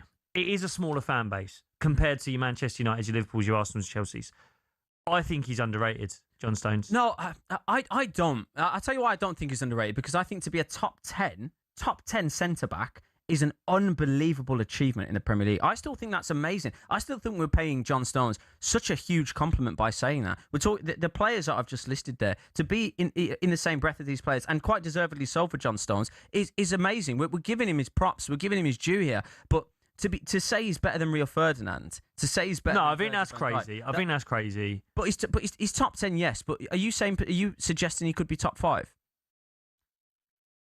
I think he's very close. Okay. You mentioned, and we did this off camera pre-show. You talked about John Stones for England. Where did England go post Stones? I think they're in a lot of trouble. Do you think they're in trouble in that? Well, are we post Stones? He's not announced a retirement. That's true. I mean, look, I think Italy's good for him. There were links to Chelsea. There was very small links to Arsenal. I could never see it, to be honest with you. Like he struggled to stay on the pitch long enough for Manchester City last season. Yeah. He couldn't do 3 games in a week. I think we forget he's a Manchester City legend. He doesn't want to go and join their rivals at Arsenal. He doesn't want to go to Chelsea. Italy feels right to me. Yeah. Hopefully that means he can manage his injuries a bit better. I mean, who else are we talking about for England? I was not impressed by Gerhi whatsoever. No. I wasn't impressed by Konsa. No. I've got to be honest, I kind of like Dan Burnham when he came off the bench. I don't know if England can start with him because I don't think he's mobile enough if we're up against a fast forward. So who are we talking about? Jacob, you asked for a City fan. We've got a City fan. Martin, a City fan, is on the line. He's called up. Martin, we're deep into John Stone's chat here. I feel like you're going to back your boy. Back me up, Martin. Help me out. I think he's top 5 or top 6. Where does he rank? Top 5?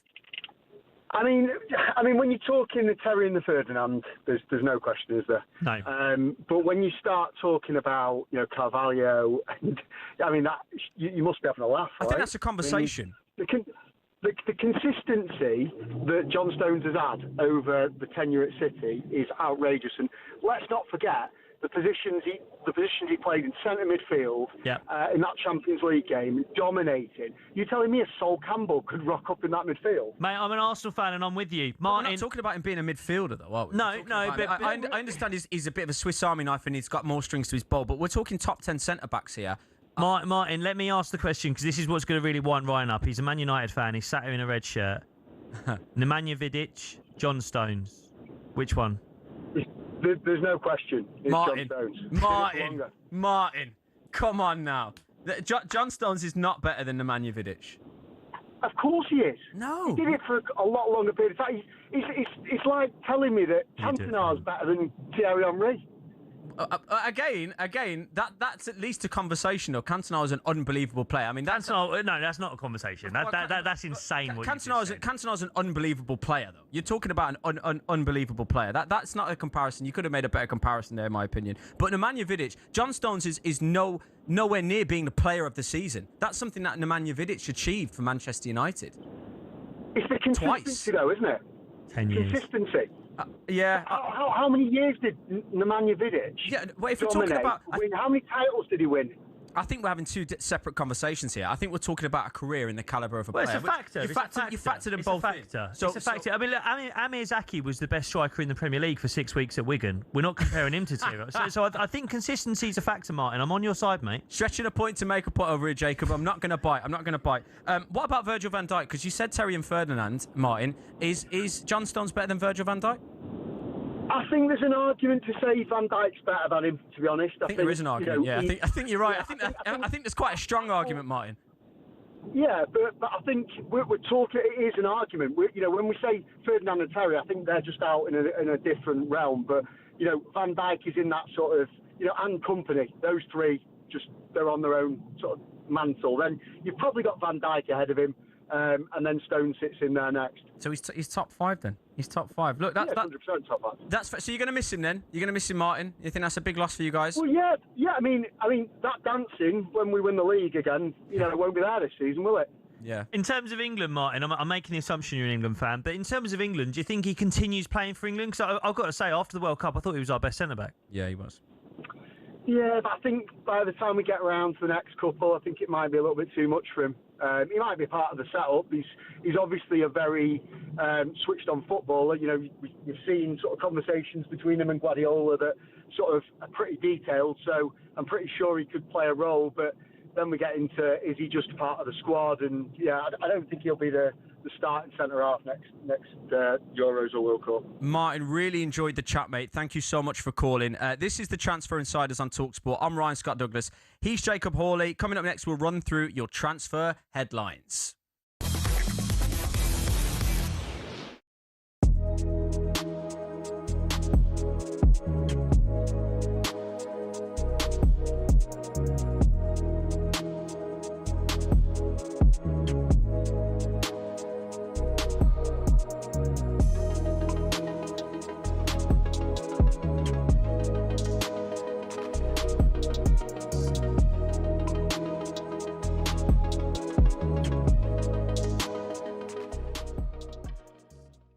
What do you make of that, Vinicius Junior? He doesn't like it. I think there's a lot of assumption in it. I saw the clip, and let's be honest, it's a section of a clip, right? So me and him had a back and forth, and it was actually a good chat actually on WhatsApp. And I said, listen, mate, I'm going on talkSPORT and I'm talking about this. And he goes, well, think about it, Joel. Like, you know, Mikel has gotten rid of the likes of Aubameyang because of, you know, the attitude issues. Why should he go back to that once, you know, you've gone so far, you've won the league, you've done everything. Now you're going to bring in someone who could disturb the peace. And he's been so-so. That's what triggered me when he said he's been so-so for Madrid and Brazil. I said, hang on a minute, Troy.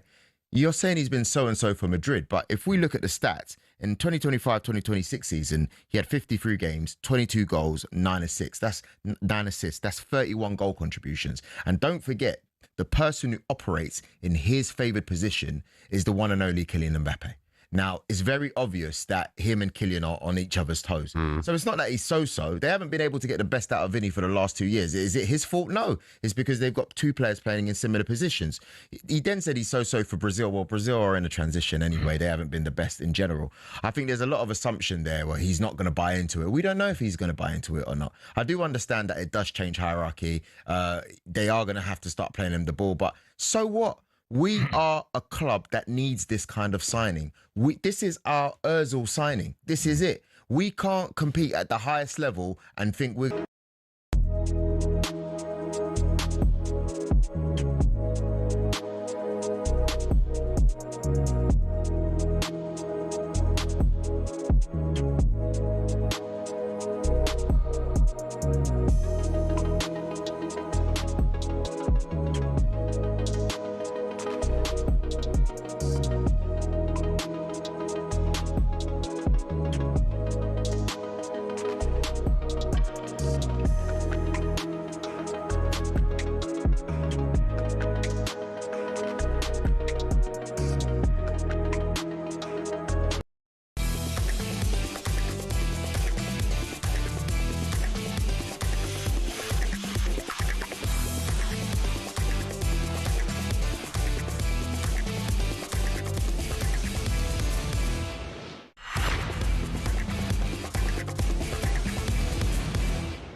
This is the Transfer Insiders on talkSPORT. I'm Ryan Scott Douglas. Alongside me is comedian and host of the Screen Rock podcast, Jacob Hawley. Over the next half an hour, we'll bring you the latest transfer news, including the latest on Bradley Bacola's next club, whether Bruno Guimaraes is set to join Arsenal, and we'll talk Chelsea as well. This is the Transfer Insiders on talkSPORT. Let's start with France winger Bradley Bacola. Liverpool are set to place an opening bid for Bacola. talkSPORT understands preliminary talks have already taken place, but the suggestions Bacola has already agreed terms are premature. Liverpool explored Bacola in 2025, and the price was around 85 million. That's what was quoted. A year on PSG's starting valuation is 170 million euro. PSG sources argue Bacola is back-to-back Champions League winner and should be worth more than Elliot Anderson and Morgan Rogers, 116 million and 117 million respectively.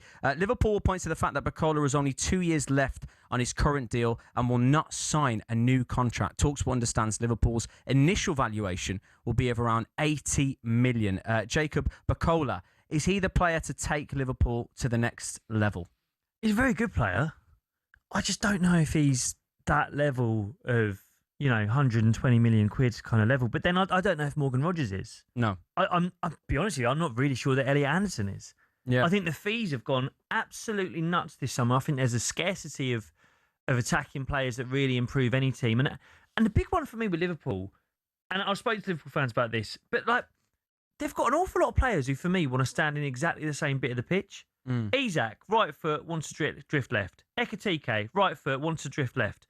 Gakpo, same thing, wants to drift left. You probably say the same thing for Wirtz, really. And then you're going to add Barcola to that as well, who's almost entirely played off the left for PSG as well. The other thing, PSG can point to the fact, he's a two-time Champions League winner. He doesn't start those games. No. That's you know what I mean? I don't want to take the medals away from him. He's got more Champions League medals than I have, but he doesn't start those games. Similar story for France. It's sort of in and out, but I think anyone watching France would have said that Doué is the better player. I think Liverpool's valuation, if it's 80 million quid, is fair, to be honest. So it's going to be interesting to see if they can bridge that gap with PSG. Yeah, let's hear from French football journalist Eric Bielderman here on Bacola's future, as well as where they go out now. I'm missing out on Yan Diamonde. Diamonde, latest news is still uncertain that he will sign for Real Madrid, but it's 95% quite certain. So we have a short, on L'Equipe, a short story saying that there is a slight chance, but the situation between the agents is quite tricky compared to what you do expect on a deal between a player and a club. So I don't think Paris Saint-Germain wants to go on that. So it seems that Barcola will go to Liverpool potentially. Liverpool, yeah, it looks like going to Liverpool. So there is a negotiation with Akliouche, the central offensive midfield from Monaco. He was in the 26 players list for the World Cup, but didn't really play a lot of job. So Doué will play and should play on the wing. We have Kvaratskhelia, the Georgian guy. Yeah. We have Dembele. We have also now Akliouche, who is due to come. We might also look for a striker because Ramos have left to AC Milan, the Portuguese central forward. So the swap is not Diomande or a wing back, a wing offensive, is an offensive player. Might be after Akliouche looking for a last-minute striker. Another big story now. Let's focus on Bruno Guimaraes and hear from talkSPORT's Ben Jacobs, who can give us the latest on that. Well, good evening. The transfer market is hotting up and only one place to start. That is Bruno Guimaraes. There's a full article on talksport.com with all of the details. But the long and short of it is Bruno Guimaraes on holiday fishing, wearing a Newcastle United hat. A lot of Newcastle fans taking encouragement because of that. And it's fair to say that Bruno Guimaraes is not going to repeat what Alexander Isak did and go on strike or anything like that. So Newcastle can take encouragement, but Arsenal are moving behind the scenes. And although Newcastle still deny any formal written offer, our understanding, myself and chief football correspondent Alex Crook, is this negotiation is moving. Nothing done yet. Newcastle still want to keep, so we might get a few twists and turns, but Arsenal are now moving. And why is it all a little bit cloak and dagger? Because this is somewhat how Andrea Berta works, and there's super agents and intermediaries involved as well, and semantics of what constitutes a bid and what doesn't. But the long and short of it is that Arsenal are progressing, and they've already agreed personal terms with Bruno Guimaraes, so that is an advantage because they've got that player buy-in, but not to the same extent as Alexander Isak. Bruno Guimaraes very loyal to Newcastle United, and if he is to leave and get the move that he wants, then he wants to do so on the right terms. So go to talksport.com because we've got more details about that particular negotiation. There you go. Jacob, just how much do you want Bruno Guimaraes to be an Arsenal player by the end of this window? Well, it's funny. I don't think any Arsenal fan at the end of last season was looking at that team and going, let's get in a 28-year-old centre midfielder. Right? I think we were all looking at the forward positions, a left winger, definitely, maybe a striker. But the links come around. You look at how good of a player he's been for Newcastle over the last few years. I mean, he gets a goal or assist once in every 3 games, which for a central midfielder nowadays is incredible. I really think he is one of the best 5 central midfielders in the Premier League. Yep. And I'll be honest with you, the price that's being spoken about, I mean, look, there's no agreement yet. My theory is this gets done over the next few days for something like 75 plus 10 in add-ons, so brings it to 85. I think that's a bargain. Yeah. In comparison to the other centre mids moved in this window, whether that's Sergio Tonali, 15 million quid more, a total price of 100 million quid. I think Bruno's miles better. I'd say he's better than Elliot Anderson. Yeah. He went for 116. I think he's loads better. Do you know what? talkSPORT love disagreement. But I'm going to have to agree with you here. He's a brilliant footballer, isn't he? He's an unbelievable footballer. And I agree with you. He's definitely top 5 centre midfielders. I've got a theory. You've got a theory, I've got a theory. Because I'm so surprised that there's not other teams that have come in for him. Like, Manchester United need a midfielder, for example. And I'm gutted. I'm absolutely gutted as a Manchester United fan that we're not being linked to a player of that calibre. I think it is in advanced talks. I think it is probably a lot closer than we're hearing because we're not hearing about any other clubs being linked with him. It must mean that Gamiras wants Arsenal and Arsenal want Gamiras. That's the only explanation I have. Chelsea will buy anyone. They're not being linked with Gamiras. Manchester United are not being linked with Gamiras. Well, I mean, it's interesting you say that. If we've heard from Xabi Alonso that he doesn't want to move on from Enzo Fernandez. If they were to do so, I mean, a Bruno, Guimaraes, Caicedo midfield, that ticks boxes. Yeah. I mean, similarly, if you look at Manchester City, there's rumours of Rodri potentially wanting to go to Madrid. I could see City signing Bruno. So I mean, as I'm speaking, I'm like, hurry up, Arsenal, please get it done. But it feels like a weird transfer. I don't think we've really heard of a transfer like this before where there is news of bids. There is news that Arsenal are getting closer. But similarly, all of the media in Newcastle are saying no contact, no bids. Newcastle have even tried calling Arsenal. And they're saying there's nothing happening. So it's a weird one. I think this gets done. I have to be honest, it's one of the reasons I really want the player. Is Bruno Guimaraes seems like a really decent guy. He's the captain of Newcastle, and he seems to have said, look, he's due in for training on Friday. This has got to be done because I'm not going on strike. So I really think, we're talking today on Tuesday. Hopefully this is done pretty soon. Yeah, do you know what? I agree with you. I think my theory and your theory, I think they're marrying up. This is the Transfer Insiders on talkSPORT. I'm Ryan Scott Douglas. Jacob Hawley is alongside me. Next up, we're going to talk about Spurs and Chelsea.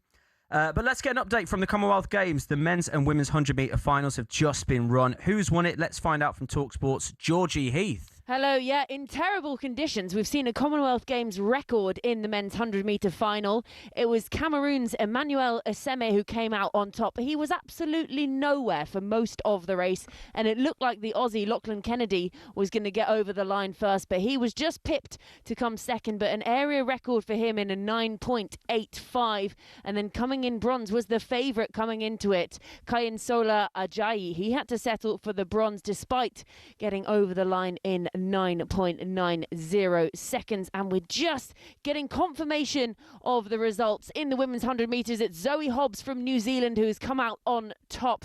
England's Amy Hunt in second, but she again came out of nowhere. She was nowhere for the first 50 metres and then flying through second place, Amy Hunt, who is now just seeing the plaudits with the fans, celebrating with the fans. But out of nowhere really, New Zealand taking the gold there. And then bronze place goes to the Australian Tori Lewis. So those are the top 3, the fastest in the Commonwealth in both the men's and the women's. Commonwealth Games update on talkSPORT with BYD. Dare to dream with BYD and the Commonwealth Games.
This is the Transfer Insiders on talkSPORT. I'm Ryan Scott Douglas. Alongside me is comedian, the very funny Jacob Hawley. Jacob, you are an Arsenal fan. Yeah. Is that correct? 100%. Okay, right. We're off to a good start. We've spoken about Bruno Guimaraes. I want to get your opinion on Vinny Jr. What do you think his chances of him? What are you giving it? A percentage right now? As of right now, all the information that you have, Vinny Jr. to Arsenal, what percentage is Jacob Hawley, super Arsenal fan, giving it? I think about 40. 40%, man. So more likely not to happen, but there's a good chance there.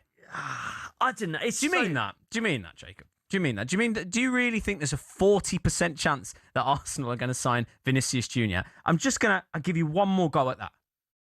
Yeah, I do. Okay. I do. Look, they've got to get someone. Yeah. They've got to get someone. But Vinny Jr.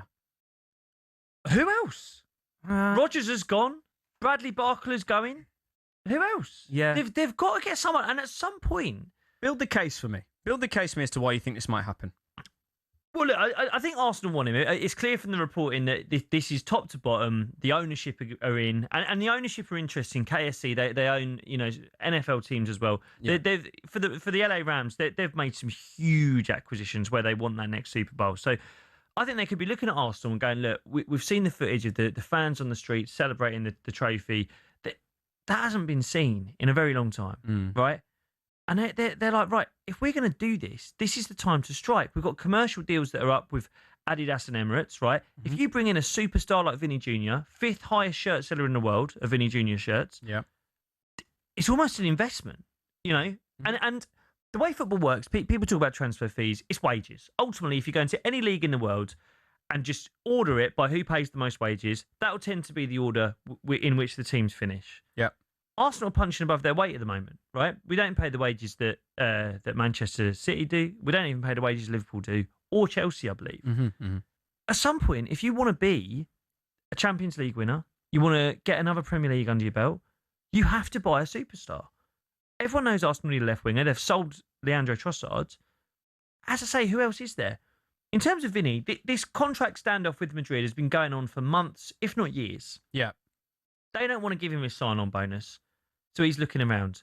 The only other option has been Saudi Arabia. I just can't see a 26-year-old Vinicius Jr., the best left winger in the world, in my opinion, just going to Saudi. That's a crime, isn't it? That would be a crime to football. There I agree with you. But is Arsenal... He's had his issues with Jose Mourinho. Yeah, okay. That's another one for me. The issues with Jose Mourinho, Jose coming in, they've just bought Yan Diomande, who has specifically said he likes playing off the left. Yep. Okay. I don't know. There's just a few things. Look, if you asked me to put my hand in my pocket, I would still bet on this not happening because it's just crazy. But there's just a few things that seem to be lining up that make you think maybe that's a dream. The special thing is going to happen this summer for me. Not my wedding, but Vinny Jr. signing for us. There's a twinkle in your eye, mate. Mate, I can see it right now. Ask me about my wife. The twinkle dies. Ask me about Vinny Jr. I look like I've fallen in love. That's how I know she's not listening. That's how I know she's not listening. Right, okay, let's talk Spurs, and we can hear from the co-host of Inside Spurs, Sonny Snelling, on their business so far. Yeah, I mean, when it comes to setup, I mean, Tottenham this pre-season, we've only played 2 games against Milton Keynes Dons and Auckland FC. We've got Sydney FC tomorrow as well. But De Zerbi's starting to play more of that style of football that we've known and loved that he did at Marseille and Brighton, really getting the goalkeeper. A lot of older fans are going to have their heart in their mouths when they watch what Kinsey's going to be doing this season, having those centre-backs really deep, really spreading the play.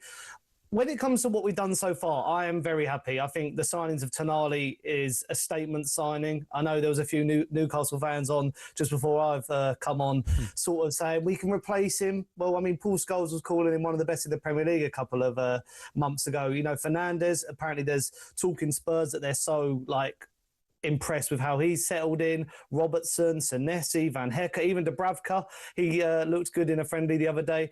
There's still a lot to do when it comes to the attacking side of Spurs. When I look at Richarlison still lining up for us, Solanke, and obviously a lot of injured players, Kudus, Kulusevski, Xavi Simons, yet to come back. That's where I think Tottenham are lacking some serious firepower. Interesting. That was Sonny's take on it, Jacob. What do you make of Spurs' business so far? They've got a lot of work to do, right? And they've done a lot of work. Let's be fair. 2 centre backs, 2 centre mids. As Sonny says, they've got to do something with the forward line. Yeah. It can't be Richarlison and a prayer again. You know, Don Solanke. Richarlison and a prayer. But that's it, isn't it? It's like, how are you going to score a goal? Well, we've got Richarlison, or we can start praying. You know, Don Solanke's there. Is Kudus fit? Not usually. Kulusevski, I don't think Kulusevski's kicked a ball in over a year now. Yeah, James Maddison's coming back. They need a forward. There's not an awful lot out there. They like Kroupy. I just don't. I don't want to sound harsh, but does Kroupy want to go to Spurs? No, I don't think that is harsh. It's you know, if you're Kroupy, you're at Bournemouth. Yeah, you've had a great season. Yeah, you've got good players around you. Alex Scott behind you. Ryan Europe on the horizon. Yeah. Do you go to Spurs? I don't think you need to. I don't think he'd be desperate for a Spurs move. How much of a Jay-Z fan do we think he is? Is he going for the comp tickets? Beyonce fan? Well, who knows? Yeah, who knows? yeah. I don't know. I just think you stay at Bournemouth if that's the option. No, I'm with you on that one. And De Zerbi's talked about, with the potential of Bergvall leaving, who's obviously a young talent. He said, "Oh, well, I only want players who want to play for Spurs." Yeah, fair enough. You know, that's not the first time we're going to hear a manager talking about that. But in terms of De Zerbi himself, is there any danger of him combusting? Do you think that that's something that Spurs have to be wary about? I think that is the danger with this manager. Is it does tend to go pop after a while. And whether he's going to be there long enough to build foundations that after it does combust, someone else can pick it up. I think that was the issue with Thomas Frank, because he came in and he bought very Thomas Frank players. I think of Paulinho that he got from Munich.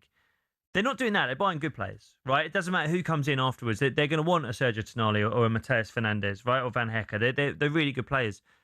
I guess, are they going to back him enough to keep him long enough to take them from, 17th? 17th, twice. So there's a long way to go. You know, let's be honest. If they finished 8th this year, that's a success. Yeah. And that's not what Spurs want. Spurs want Champions League football again. So there's an awful long way to go. And a lot of clubs, they've got to leapfrog. You know, they've got to be better than Bournemouth this year. They've got to be better than Brighton this year. They've got to be better than Brentford. They've got to be better than, you know, there's a lot of teams there who, for a long time, they've got to be better than Aston Villa. Are they going to be able to jump and just do that straight away? I don't know. Yeah, it certainly is a work in progress. That I will agree with you. Let's finish with Chelsea and hear from Chelsea fan and talkSPORT's Kwaku Afari to give us his opinion on Chelsea being linked with Jordan Henderson and Danny Welbeck. What understands will be done in the coming days. What's your initial reaction to that, mate? Yeah, I suppose people who aren't Chelsea fans can look at it sneeringly and say Danny Welbeck, the wrong side of 30, I think 35 years old, a player that is reaching the end of his career, and a player that maybe Chelsea should not be looking at. But we all know what Chelsea's issues were last season: a lack of discipline and immaturity. When you're calling Liam Rossini a substitute teacher, when you're calling Graham Potter Harry Potter, that signals a squad that needs kind of a kick up the backside, a squad that needs discipline. And I feel like players like Danny Welbeck, players like Jordan Henderson can bring that discipline and bring that kind of maturity to a Chelsea side that have lacked that. Chelsea last season were the youngest team in the Premier League. The year before that, the youngest team in the history of the Premier League. And these are two players that have been at some of the biggest clubs in the world. And Danny Welbeck's been at Man United, he's been at Arsenal. In Jordan Henderson, he's been at Liverpool, won multiple trophies. And so I like the move. I really like the move for Danny Welbeck, who not only brings that experience in the dressing room, but also on the pitch last season, he scored goals. Yeah, and so he's a great addition to the squad, and it definitely signals a change of intent from Blueco in terms of the direction they're going when it comes to transfer. So as a Chelsea fan, that will see my team do well. I'm very, very happy with the transfer of Danny Welbeck and potentially Jordan Henderson as well. Jacob, are you with Kwaku there, that this kind of sudden pivot to an older profile when they kind of swore against doing that is the right move for them? I think we all agree on that, don't we? Whether, I guess I don't want to sound harsh, whether it needs to be quite this old. I've got to be honest. What do you mean? Where's the cut-off point in your mind? When Kwaku said he's 35, yeah, I didn't realise he was 35. No, I must say. I mean, like we've been saying for a while, Chelsea need more experience. I think we were all thinking 28, 29. Yeah, 30. Yeah. 35. I mean, that's our age. Danny Welbeck should be thinking about the leather phone case. Right, by the way. He should be thinking about talkSPORT. Never mind Chelsea. But no, look, I 35. No, I'm with you. I'm being disrespectful. He had a really good season last year, Danny Welbeck. There were a lot of calls that he should have been in the England squad. And is he better than Liam Delap? Yeah, I think he is. Yeah. So I think it's a good move for Chelsea. The Jordan Henderson one, I think they would have really liked to get Xhaka. They didn't manage it. We've heard from players in the England squad just how influential Jordan Henderson can be on a dressing room. And I think for years we've been looking at that Chelsea dressing room and going, it seems a bit petulant. I don't know. They make these comments about managers. That, you know, I remember a couple of years ago them fighting over a ball to take a penalty. They need people in there that are going to sort that dressing room out. So, look, is it exciting? No. It's shrewd though. You know? Yeah, and maybe necessary. Yeah. And do you know what I think with that as well, with the Henderson one, for example? It feels virtually risk-free, that, because there's no fee attached to it. If it's a free transfer and you can get someone of that calibre, who, let's be honest with you, and that Bellingham and that Rodgers interview always catches me off guard. They just don't stop talking about him. Yeah. They get asked about him and they don't stop talking about it. So you know what? Fair play to him. That's testament to him. So it does feel virtually risk-free. Another name that's come through the door and someone will be looking at is the manager. It's Xabi Alonso. Do you think he's got what it takes to make Chelsea title contenders? I think what he did in Germany was obviously incredible, right? And I don't think it gets spoken about enough. Not just the fact that they won 3 trophies and went invincible in the league, but also like a German team doing that in a league that has Bayern Munich in it. Agreed. It just never happens. No. This is harder than doing it in Spain or I mean, France is comparable, but I think when you compare what Xabi Alonso's got to do at Chelsea against what Maresca's got to do at City and Iraola's got to do at Liverpool, there's just so much more work to do. Yeah. You know? Yeah, like Maresca goes into a City job. He's still got fantastic players there. He's got the best striker in the world. He's got Vardiol's just signed a new contract. Good midfielders. Elliot Anderson purchased. He's got great tools. Donnarumma, right? Like Iraola goes to Liverpool. As we say, great forwards. Ekitike, Isak, still Van Dijk's still there. Chelsea, there's a lot of work to do. And I think really the players we're probably most excited about at Chelsea are some of the newer players, right? Morgan Rogers, I think that's a great transfer. Yeah. Can Palmer find his form again? That's a question. You know, in terms of the defence, there's a lot of new names in there. Palestra looks like a good player. Lacroix looks like a good player. The keeper's still a question. I just think they're going to have to be patient. And I mean, Quaker himself said that he wants Champions League football from Xabi Alonso this season. Otherwise, Champions League or bust, he said. Otherwise, it's bust. I think they might have to be a bit more patient than that. Yeah, I completely agree with you. Jacob, that's all we have time for, mate. It's been an absolute pleasure. It's been a delight, mate. Good luck with the wedding this week. Let's hope she turns up, and doesn't humiliate you. This has been the Transfer Insiders. The show is back live tomorrow on the radio, YouTube, Smart TV, and the talkSPORT app, 7 p.m. tomorrow. And you can catch the podcast on Apple, Spotify, Acast, or wherever you get your podcasts. Coming up next here on talkSPORT, it's the Sports Bar with the lads, Carlton Cole and Jamie O'Hara.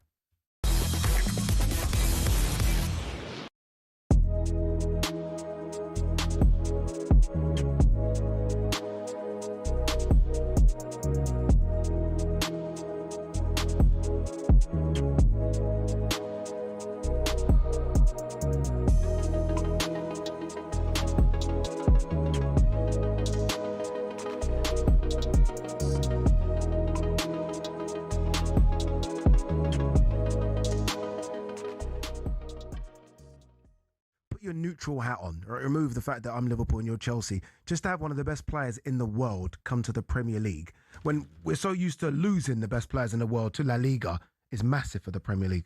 It'd be massive, absolutely massive for the Premier League. I totally agree with you.